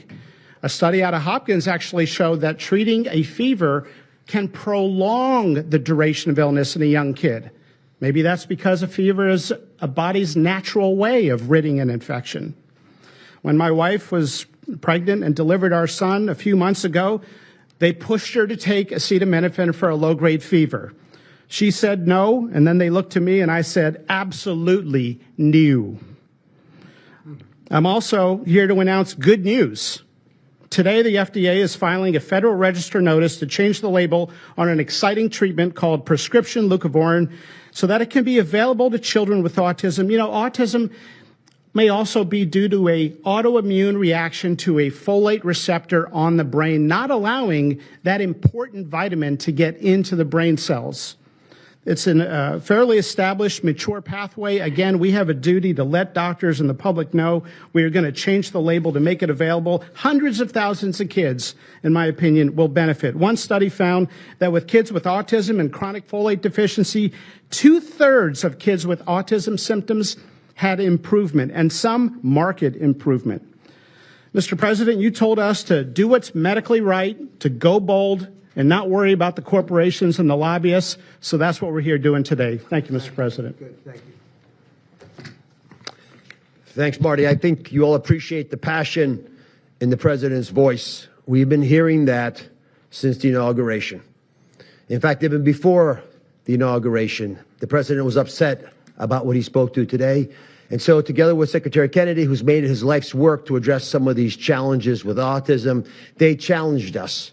In fact, they were harsher than that. They wanted no silos to break down what the NIH would do, what the FDA would do, what CMS would do. They insisted that the physician leaders bust through the clutter because their agencies had the power if we didn't do what every other prior administration had done, which is to let people function within their siloed environments. Because of that, in historic fashion and a very accelerated manner, we have a response today to the autism crisis. It is the first of several chapters, but this is breaking news. You've heard some of it.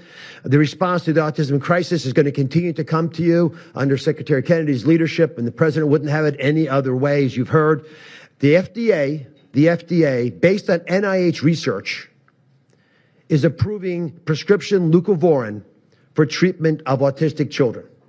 Now, if you're following the script, there should be two questions that you have, two questions that should come to your mind. The first is, how will patients and parents get access to the treatment?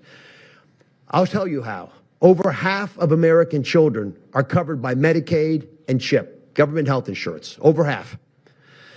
Therefore, because they're covered in Medicaid and CHIP, upon this label change by Marty, state Medicaid programs in partnership with CMS will cover prescription leucovorin around the country. It's yours, but you have to go to a doctor to get a prescription because they know your child, they know you, and they know the medication. States will also have tools to monitor its use and ensure appropriate utilization.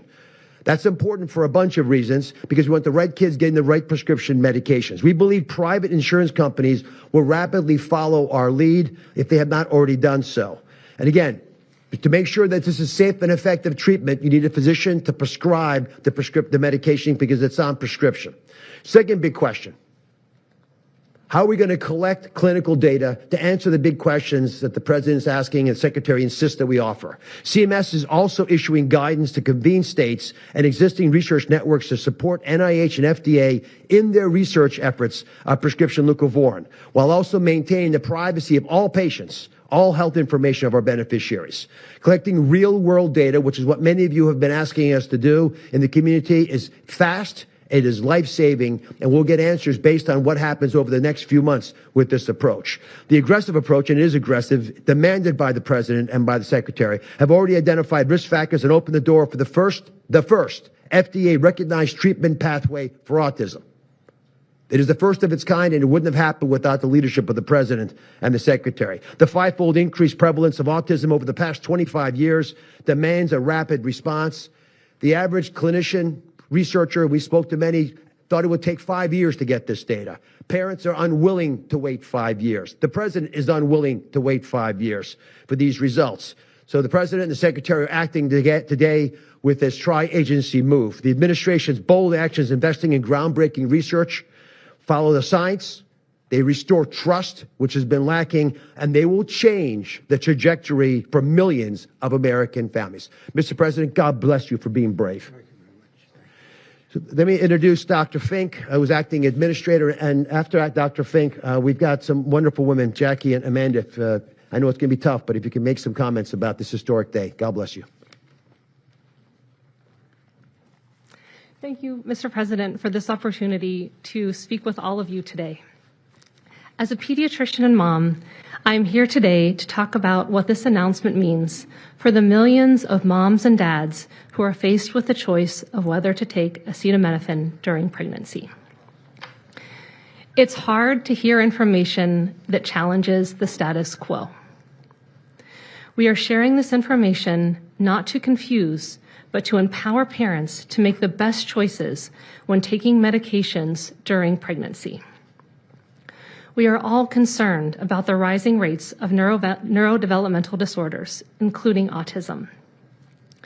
President Trump and Secretary Kennedy are dedicated to radical transparency so that patients have the best, most up-to-date information. We are also sharing this information with our nation's doctors, and we encourage you, as always, to consult with your doctor to make the best decision for you. All too often, it's easy to think that medicines we buy without a prescription pose little to no risk for the mom or the baby. As you heard today, pregnant women who need high fever or pain reduction during pregnancy should take the lowest effective dose of acetaminophen for the shortest possible duration. Most women will not meet these indications during their pregnancies. I am encouraged by these developments today because it is another example of our commitment to the American people to leave no stone unturned in improving the health of our nation's children. Next, I'm going to turn it over to some incredible mothers who are going to share more about their stories, and we're so grateful to have you here today.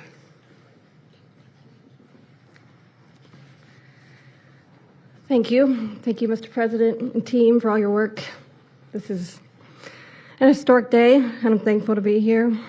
I have a son who's 5 who is profoundly autistic, and you've probably heard if you've met one autistic child, you've met one autistic child. It's a spectrum, which I don't think the spectrum is helpful, but that's another conversation. He is an amazing little boy, a blessing from God. He's marvelous. He can count to 1,000. He knows all of his letters and the sounds they make and a word for each one. But he also has a lot of obstacles. He is nonverbal. He can say those numbers and letters, but there's no communication. Unless you've lived with profound autism, you have no idea. You have no idea. He, like you said, he will get frustrated because he can't speak. It's not even that he can't speak. Sometimes he just doesn't understand what I'm saying. He understands the word no, but he doesn't understand the why behind the no. And that's a huge part of discipline. That's the discipline. So it's very hard to discipline a child with autism so you have these behaviors. And it's a very hopeless feeling. It's very isolating being a parent with a profound autistic child. Even just taking them over to your friend's house is something we just don't do because, again, they're going to be met with no, no, no, and no understanding of why. And then there's a meltdown. And then you're in a situation where you're just helpless and you're just trying to protect your kid. So it's just better not to do it. You learn your limits, and it's been really hard. This is amazing that we're here today. And no one has been able to point to anything to say this is what caused it. And you can't point to that and say it didn't cause it. I have no idea. I am completely open, not blaming anything, but I'm open to the discussion and the fact that there's work being done to find answers. I'm very grateful. I was already excited to vote for Mr. Trump anyway, Mr. President. But when we got word of Rfkjr doing his work, I was ecstatic. I could not wait for this work to be done, that somebody would try to find us some answers. I'm just very grateful. I pray for my son every day, and I hope that he can get the help that he needs. And just thank you. Thank you. Thank you very much. Thank you, John. You take care of yourself.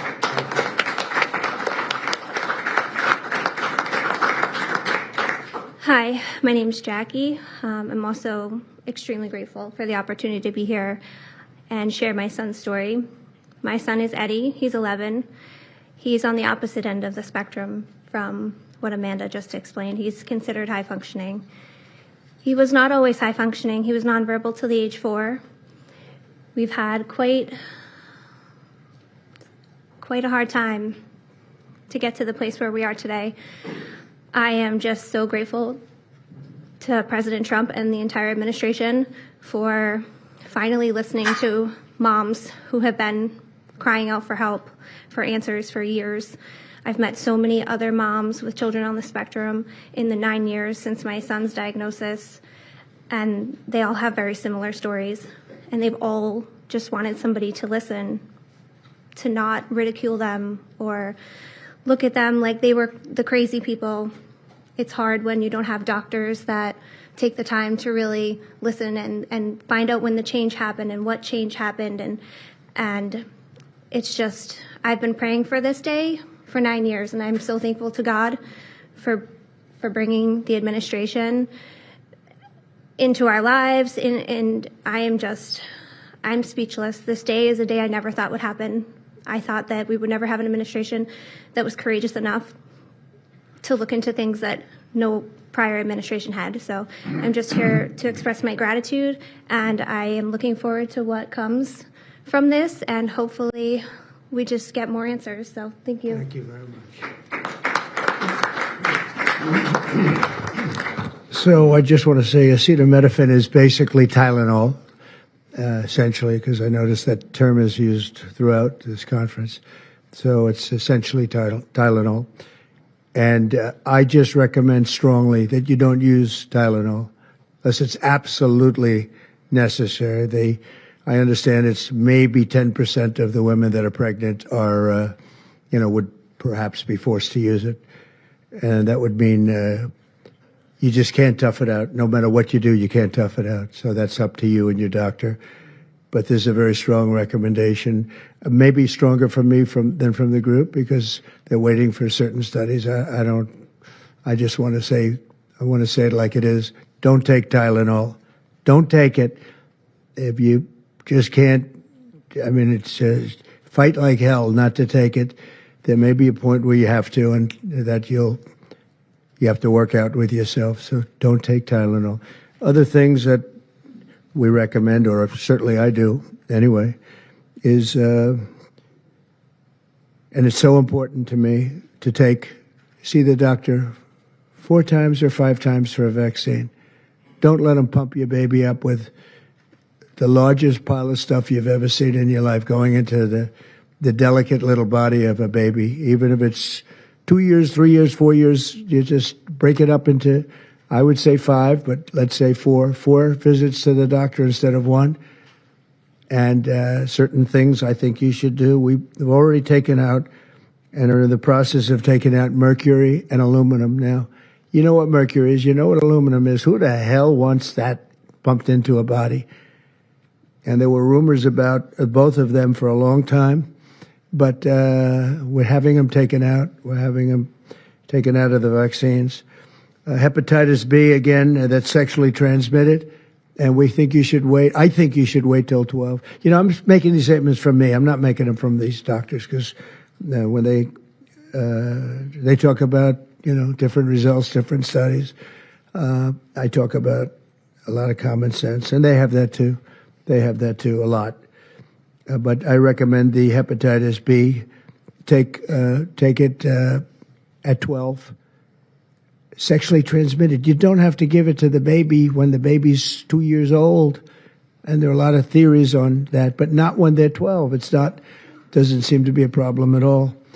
The MMR and the chickenpox. Chickenpox has already been broken out. It's a singular shot. But the MMR is not. And I've heard for years that there's a problem with it. But they say that there's no problem if you do each shot separately, not put together. So an MMR, go out and do it separately. Don't take Tylenol. Don't give Tylenol to the baby after the baby's born. Every time the baby gets a shot, the baby gets a shot. They say, here, take a cup of Tylenol. I've heard that for years. Take Tylenol. Don't take Tylenol. Don't have your baby take Tylenol. Now, Tylenol is fine for people that aren't pregnant, that aren't in the situation that we're talking about. One very specific situation. If you're pregnant, don't take Tylenol. When you have your baby, don't give your baby Tylenol at all, unless it's absolutely necessary. Don't do it. Break up your visits to the doctors. Break them up. Do it in 5 if you can. Now, it's inconvenient. It's inconvenient. Oh, you got to have to go back another year later. You're going to go back each year for 4 years, 5 years, 3 years. Just break it up.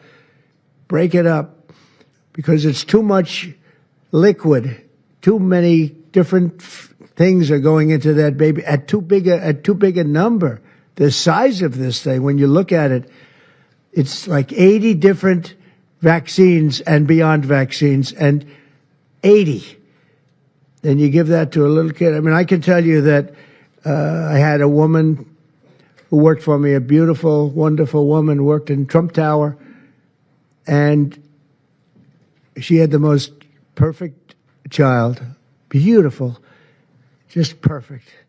And I remember this little blonde-haired boy running around the lobby of Trump Tower, so healthy and so vibrant. And I said, that's great. One day I came in and she was crying her eyes out behind the counter. She worked at the front desk. She was crying her eyes out. I've never, as much as I've ever seen anyone distraught, she was. I said, are you okay? What happened? My boy, I've lost my boy. What does that mean, your boy? My boy, you know him, sir. You've seen him grow up. He was so beautiful. And I took him for a vaccine, sir. And he developed this unbelievable, I think she said 107, 108. You know, it goes well beyond when this happens. It goes up to 106, 107, 108. You know, we hear 105 and you're in trouble, but it just goes up to a level that you never hear about, but it goes up very high.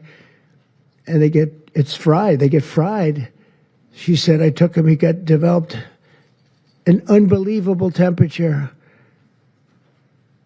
And I've lost him, sir. He's gone. And then I saw the boy. It was so tragic to see. That was the following day. After the vaccine. And I've seen it 2 other times, and I think 3 other times, but 2 other times, where they go to the doctor and they get the vaccine, they get the shot. The kid is, badly hurt. Let's be nice, badly hurt. And just do it. Break it up into 5, break it up into 4, break it up into 3 if you have to, but go to the doctor 4 times instead of once, or 5 times instead of once. And for some reason, they insist that you put it all into the body, and maybe that's the drug companies that make more money that way. Maybe it's the doctors because they don't want to be, doing this so much. Maybe it's the doctors. They get maybe more money. Who the hell knows what it is? Don't do it. Get them broken into 4 or 5 visits. Do it 4 or 5. That means you have 20%, 25% what you're putting into the baby's body. It can only help. It can only help. And the other things I told you about, just the word tough it out. It's easy for me to say tough it out, but sometimes in life with a lot of other things you have to tough it out also. Don't take Tylenol. Don't give Tylenol to the baby. When the baby's born, they throw it at you. Here, give him a couple of Tylenol. They give him a shot. They give him a vaccine. And every time they give him a vaccine, they're throwing Tylenol. And some of these babies, they're long born, and all of a sudden they're gone. And it doesn't hurt not to do it. It doesn't hurt. There's no downside. There's no downside at all. And break up MMR. Break it up. It's practically a known fact that if you break it up, you're not going to have a problem. But for years, we've been hearing how bad MMR is as a combination. And I'm very happy that you broke out chickenpox, because that was really a problem. And there are other things. It's interesting because there are other things, we were talking about it, other different drugs, pills that you take that we know are so bad and they don't take them anymore. But for some reason, with this, they keep taking it. Don't take Tylenol. There's no downside. Don't take it. You'll be uncomfortable. It won't be as easy, maybe. But don't take it. If you're pregnant, don't take Tylenol. And don't give it to the baby after the baby is born. And you know, we have more than 3 years left. And I told Bobby and the doctors behind me, and they are so committed to this, I told them that this is the number one thing I want to do from you. And you know, we have something else called Favored Nations, where I'm going to be reducing drug prices by 1,000%. By 900, 600, 500, 1,200.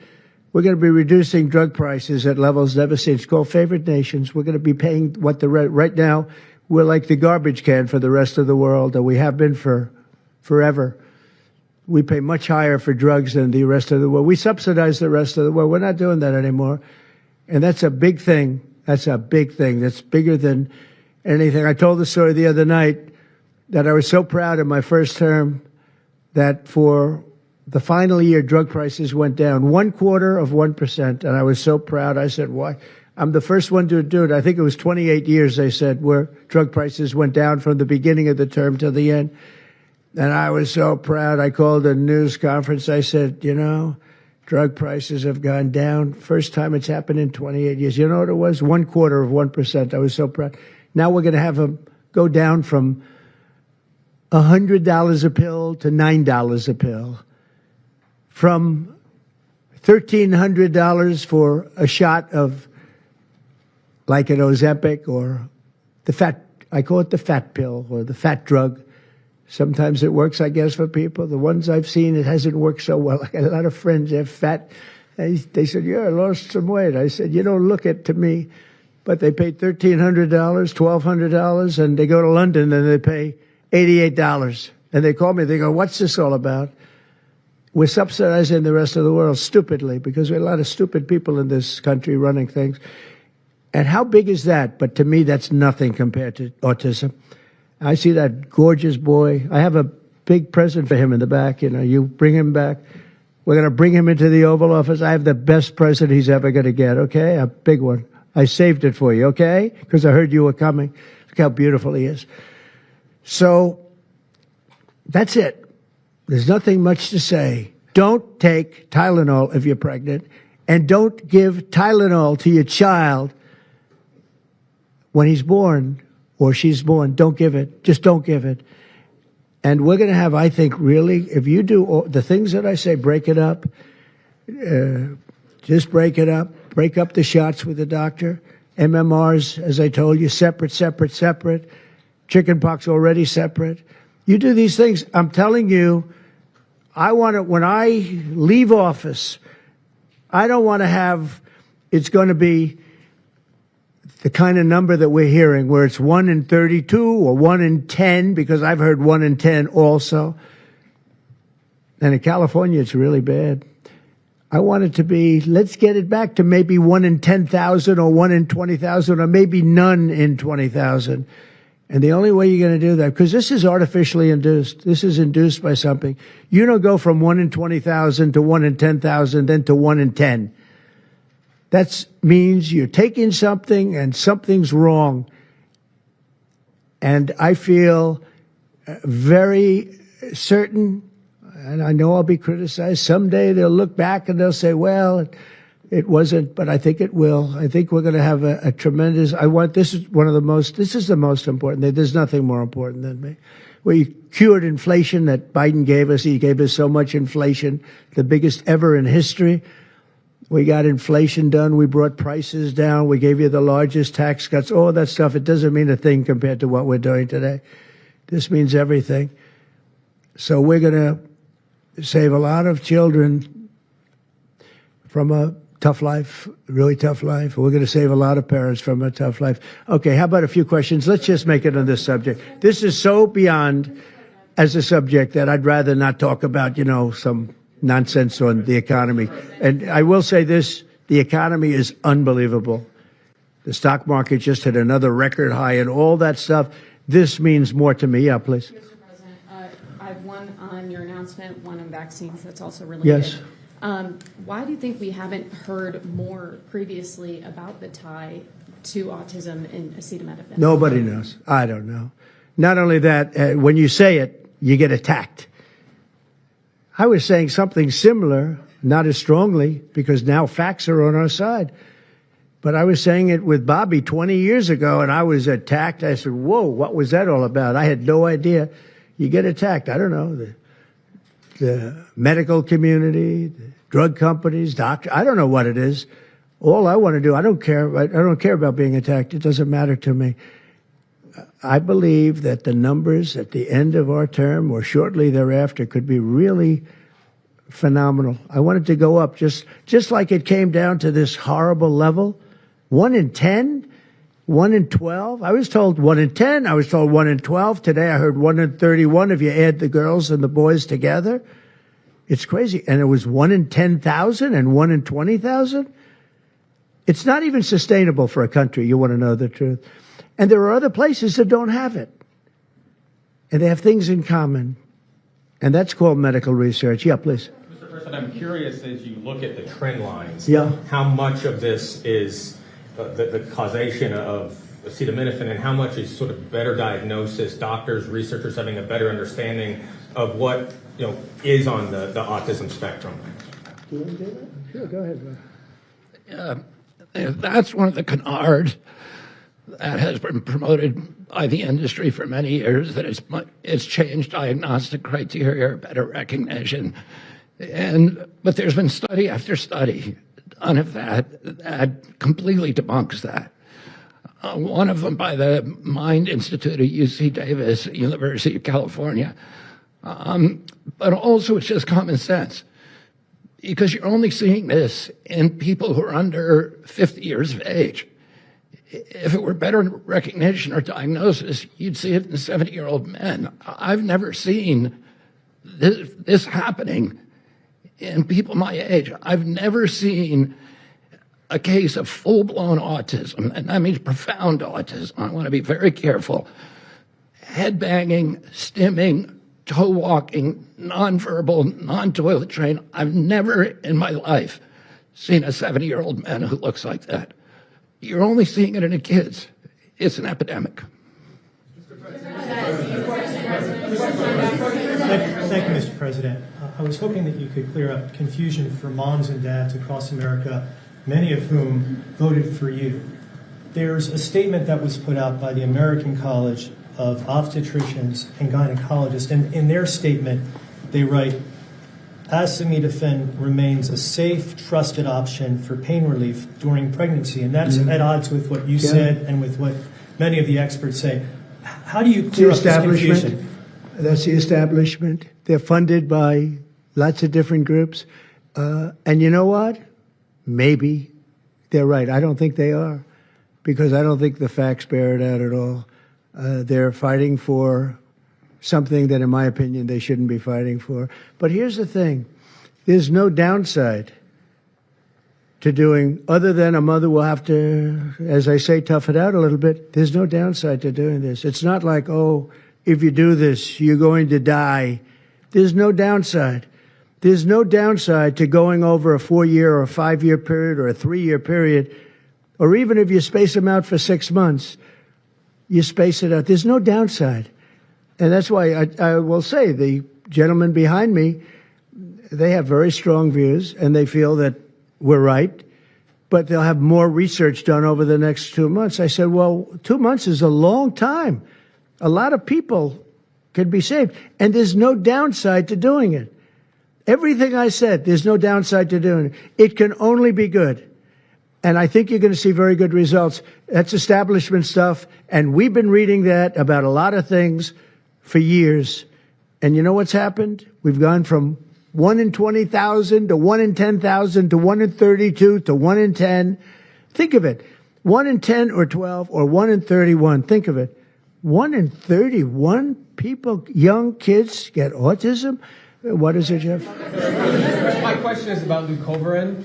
You mentioned that as part of your plan. That is also a chemotherapy treatment. Have you been in touch with the drug companies to increase production about that? And just, I'm going to throw in my follow-up at the same time. Dr. Oz mentioned that this will be available with CHIP, children who are on CHIP. But the big beautiful bill reduced funding for CHIP and Medicaid by $1 trillion over the next 10 years. Are you concerned that that will impact your ability to get this drug out? I'll explain it to you in a second, but please go ahead. Thank you. Thank you. Leucovorin is not a chemotherapy, but it is a vitamin given with chemotherapy sometimes.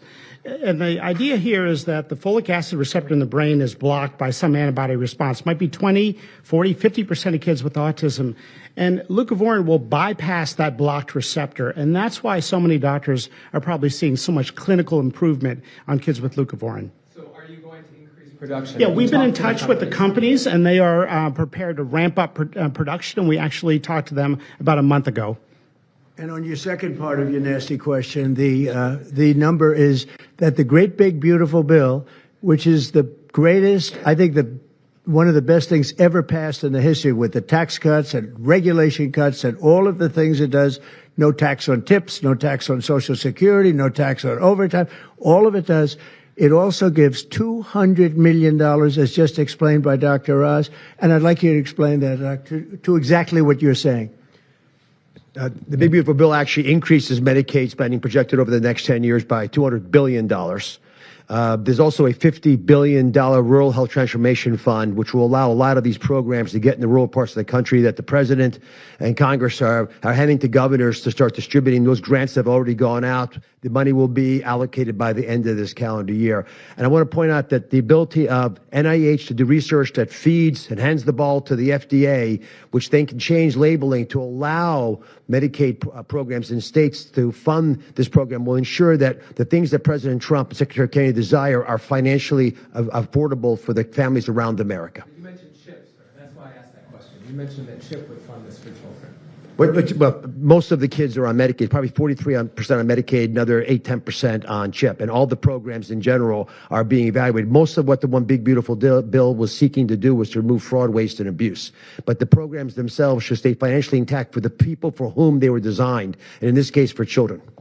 And the only thing we cut, so that's $200 billion positive. The only thing we cut was for fraud, waste, and abuse, of which there was a lot in this country, and nobody minds that. Yeah, please. Mr. President, you said that there is no reason to give newborn babies hepatitis B vaccines. But hepatitis B can be contracted not just through sexually transmitted diseases, sometimes from needles to open wounds. So when you say you feel, is that appropriate to be telling? I think it's absolutely appropriate. I think they should wait till they're 12 years old. Yes, please. Mr. President, thank you all for being here. You've been talking about reducing autism by spacing out vaccines. Would you like other combined vaccines babies receive to be spaced out, like MMRV? What is this again? You've been talking. Speak up, please. Sir. You've been talking about reducing autism by spacing out vaccines. Right, correct. Would you like the other combined vaccines babies receive to be spaced out, like MMRV? I would say yes, but that just is, for me, it's a lot of common sense involved in this. It's a process, but we're looking, but it should at least be given separately. Now, it's possible that you can reduce them and I'd give them in small doses, but it's possible maybe in that particular case, the MMR wouldn't work in small doses, but you can certainly give them as separate shots. It's been proven to be very safe when you give them in separate shots instead of mixing. So I don't think there's any reason to do that. Do you agree with it? I'm not a doctor, but I'm giving my opinion. I don't think there's any reason to do that. So it's been proven to be safe when you break them up. But MMR by itself, I've heard bad things about it for many years. Yes, please. Is the spectrum too broad, in your opinion? For research purposes, you are dealing with a population of children who might have social boundary difficulties, and then you have children who are, going to grow up to be adults in diapers. I mean, what do you think? We don't know how broad the spectrum is. We don't know exactly where it starts and where it ends, but we do know what we're going through. We're going through some very serious trouble, and we know autism. I mean, it could be bigger, it could be small, a little bit smaller, but the number is unacceptable. And the number, the way it's come down, because the spectrums remain the same, the number, the way it's come down is just unacceptable, meaning come down to that level of 1 in 10, 1 in 12, 1 in 31. Mr. President, medical professionals. Go ahead in the back. President, this question is more directed towards Secretary Kennedy. It was talked about that we're just kind of finding out about the fact that babies are affected this way. Is there a concern that information is being suppressed right now within HHS, and could an investigation perhaps be launched seeing any more Well, I think information? information has been really not given out very freely over the years, absolutely. And I think that's by drug companies and maybe doctors, but I certainly think that over the years. I think this is a different group. We have a lot of information. And that information, I mean, it's the information that we have that we're making these statements. And I'm making them out front, and I'm making them loud, and I'm making them strongly not to take Tylenol, not to take it. Just don't take it unless it's absolutely necessary, and there's not too many cases where that will be the case. And again, what's the worst? The worst is nothing can happen. It's very positive. That's a positive thing. But I don't believe I don't actually believe that's possible. I think the results are going to be amazing. I want to see amazing results by the time I leave this beautiful building. And I will consider this, I believe, with the wars, I've stopped 7 different wars. I've saved millions of lives. I've done a lot of things. This will be as important as any single thing I've done, because I know ladies, beautiful ladies just like this that are going through the same thing. And it's not easy, and I admire you for being able to do it. But I admire him, too. I wish I had a face that looked like that. If I looked like him, I would have been president a long time ago. Tylenol is widely used in other countries, too. As you make this announcement, do you expect your decision may affect I other hope they countries? follow it, yeah. I hope they follow it. Yeah, other countries are, sell Tylenol. Some countries don't. I mean, I hear Cuba. Now, again, you'll have to check this out. But I hear Cuba doesn't have it because it's very expensive. And they don't have the money to have it, or they don't want to spend the money to have it. They don't have Tylenol.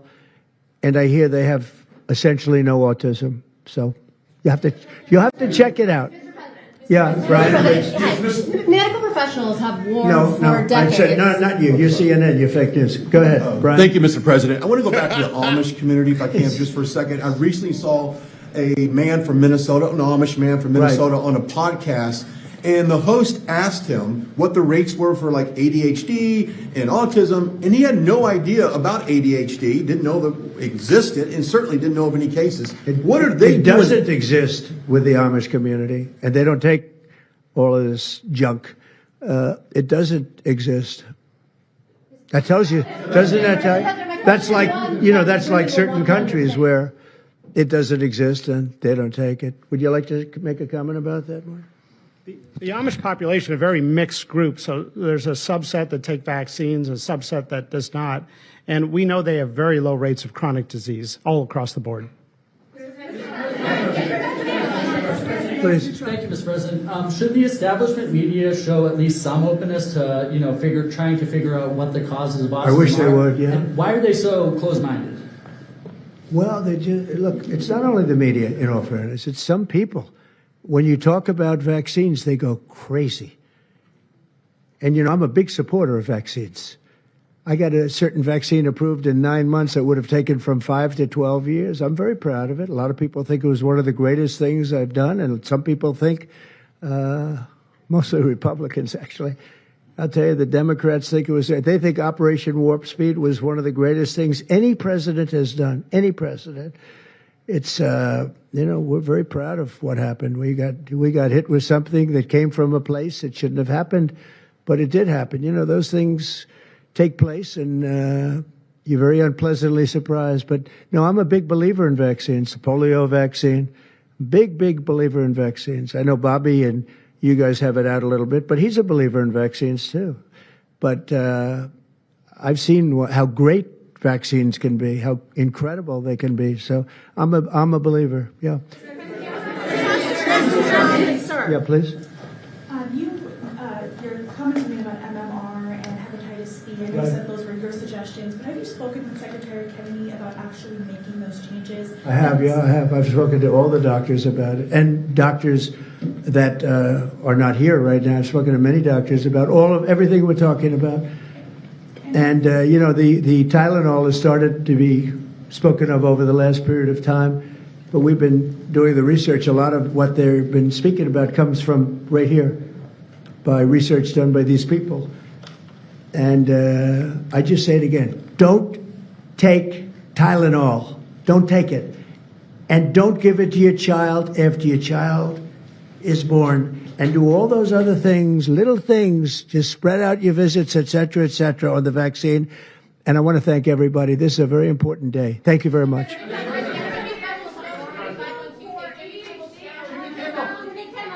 Will you meet with the Democratic leader, sir? Okay, so President Trump spoke on for quite some time there, talking about Tylenol. I hope you don't own any stock in Tylenol because he went after them. I believe the company that owns Tylenol, Kavennu, I believe that's the name of this. Here, let me just show you something. I pulled something up while he was talking. I want you guys to check this out. Let me refresh it, and since the market is now closed, it's 5:52. Take a look at this. This is the company that Kenvue. This is the company that owns and makes or whatever Tylenol. I want to show you something interesting because as you see, the stock absolutely went down right before they started talking, and then it started coming back up. That's today. But this is where it gets interesting. And we talk about, the insider trading and things of that nature. Take a look at this. This is the 5-day chart. And as you can see here, this was Friday at 8 p.m. At Friday at 8 p.m., the Kenvue stock dove. Absolutely just crashed. Who knew at Friday at 8 p.m. what was about to happen today? How many people had some inclination that on Friday at 8 p.m. get rid of your Kenvue stock and be ready to get rid of it on Monday before this thing craps the bed? And then, of course, you had some people come in just today. Hold on.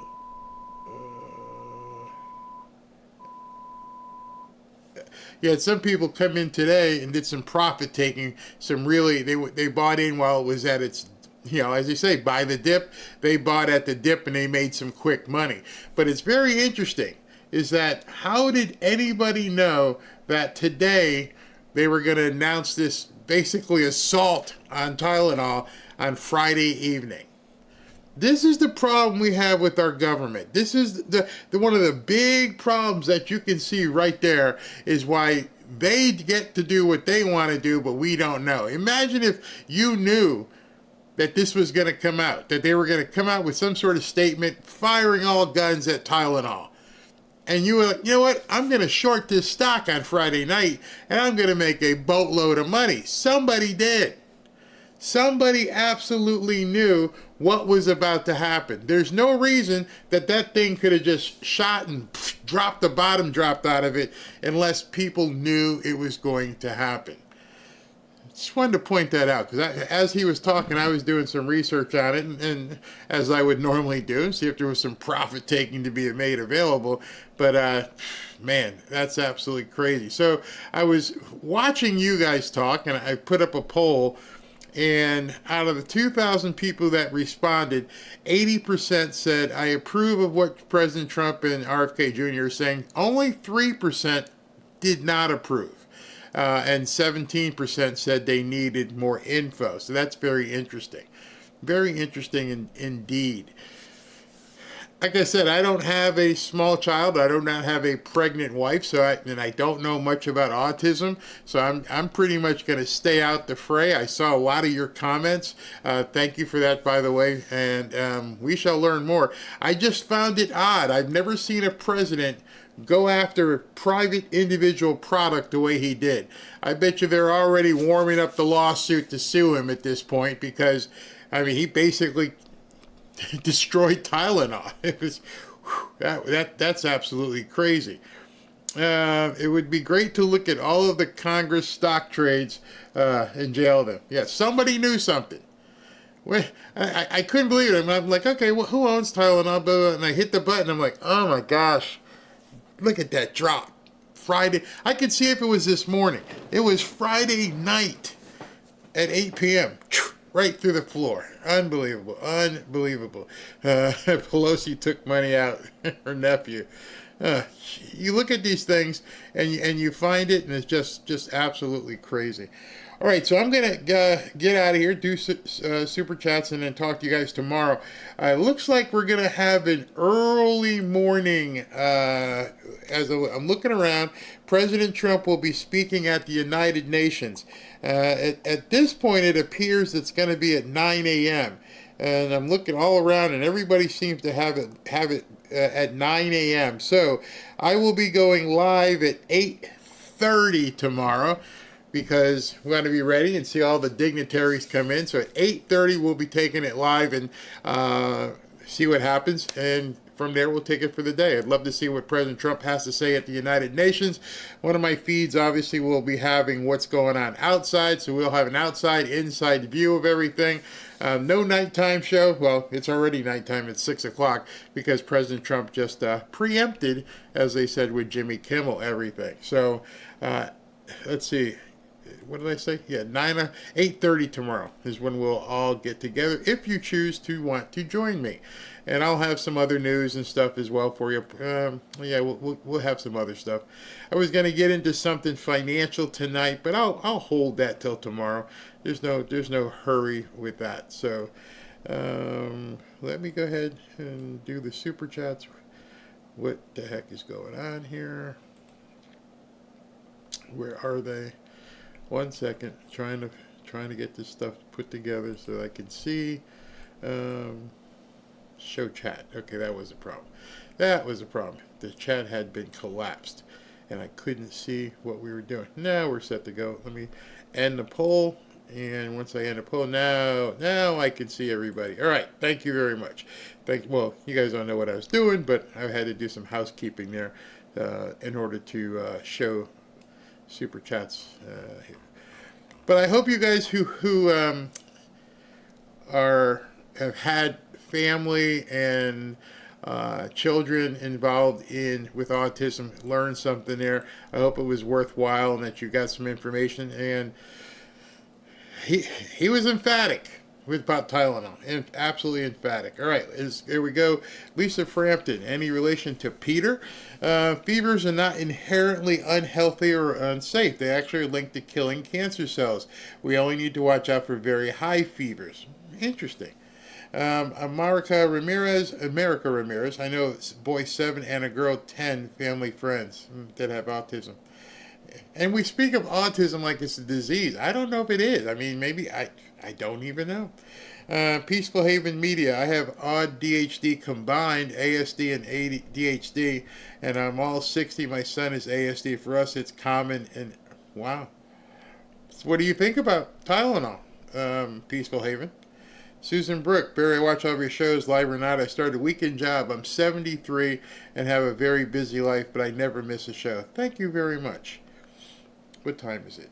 Tomorrow I'll tell you the financial story. Sean Henderson, thank you. Ernest Walker, Tylenol is owned by J&J. No, it's owned by Kevinu. J&J sold it to Kevinu. So you might want to check that out. Peaceful Haven again. I opted out all pokes for my kids for religious reasons. Good for you. Ernest Walker, it's August 6, 2024. As I just was saying, Kenvue, the maker of popular consumer health brands like Tylenol and Listerine, announced Monday that Johnson & Johnson is selling its remaining stake in the company. Yep, here we go again. Starfleet, Kenvue currently owns Tylenol. It was introduced in 1955 by McNeil Laboratories, which Johnson & Johnson acquired in 1959, and in 2023, Johnson & Johnson spun off its consumer health division into Kenvue. Thank you. Sean Henderson, check the explosion of ADHD meds, mainly for boys. See, that was one thing. We never had much of that because we used to go outside and play. There was no ADHD. Just get outside, 8 o'clock in the morning on a Saturday, watch some cartoons, and get out the house. Sean Henderson, 2 ABC affiliates, 60 plus stations pulled Kimmel than ABC did. Yeah, you know, didn't care then, don't care now. Just another knucklehead. Meanwhile, California new law to fine $1 million for social media posts they don't like. Hypocrisy much? Exactly. That's all they have. Kilobyte, to the crazy libs, your jealousy, your envy, your hatred, you're nothing. You can build nothing, you produce nothing, you create nothing. We're the ones who build. That was from yesterday, Stephen Miller's fiery speech. Mama Mima, my 5 grandsons have various degrees of autism, but extremely intelligent. My adopted 4 and 5-year-old are more severely affected. Wow. Robert Gallant, so sick of this regulators mount the F up. James Hammond, the First Amendment is about the government making laws against the practice of religion. The right of first speech has nothing about private companies. I know, it's funny how they all, I went through it. I tried to tell people this has nothing to do with free speech.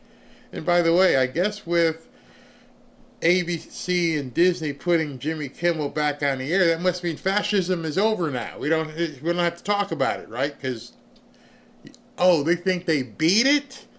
Oh, see how little they know. They beat fascism. Stealth Blue, Jimmy Kimmel slammed Roseanne in 2018, saying so racist and disgusting, and praised ABC for swift cancellation. Oh yeah, you're not supposed to have any memory. You're not supposed to look back. What do we have here? Hold on. I will read that in a second. Tania, the left cries for Kimmel while our side gets unalived. Yep. It tells you the shallowness of the people on the left.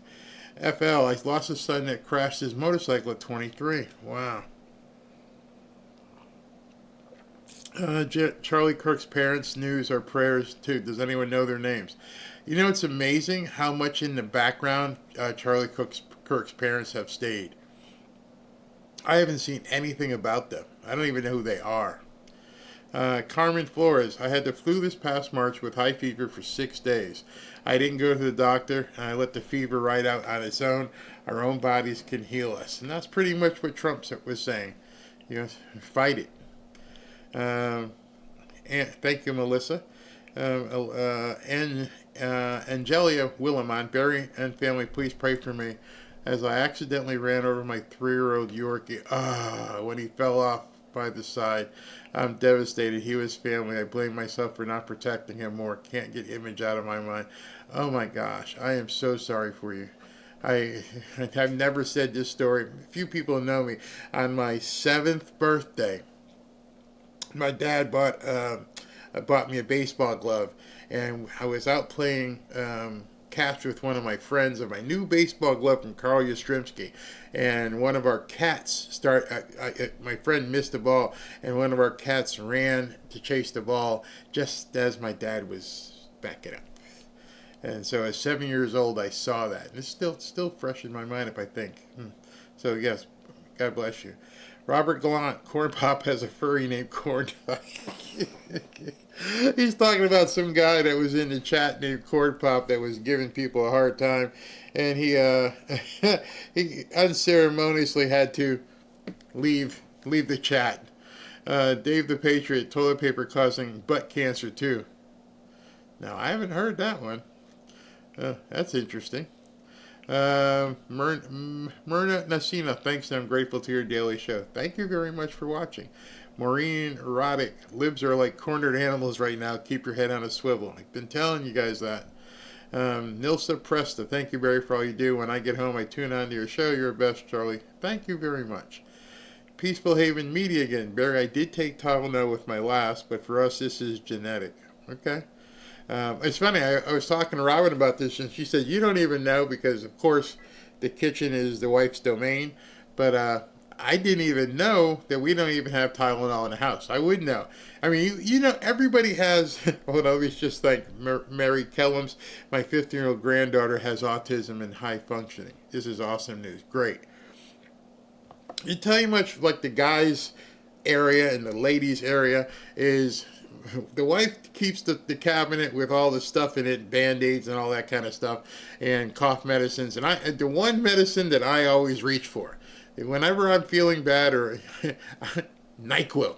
And I know people like, you'll get addicted. Nope, I don't get addicted. I have such a low tolerance for drugs. I take a cap or a cap and a half, and I'm done.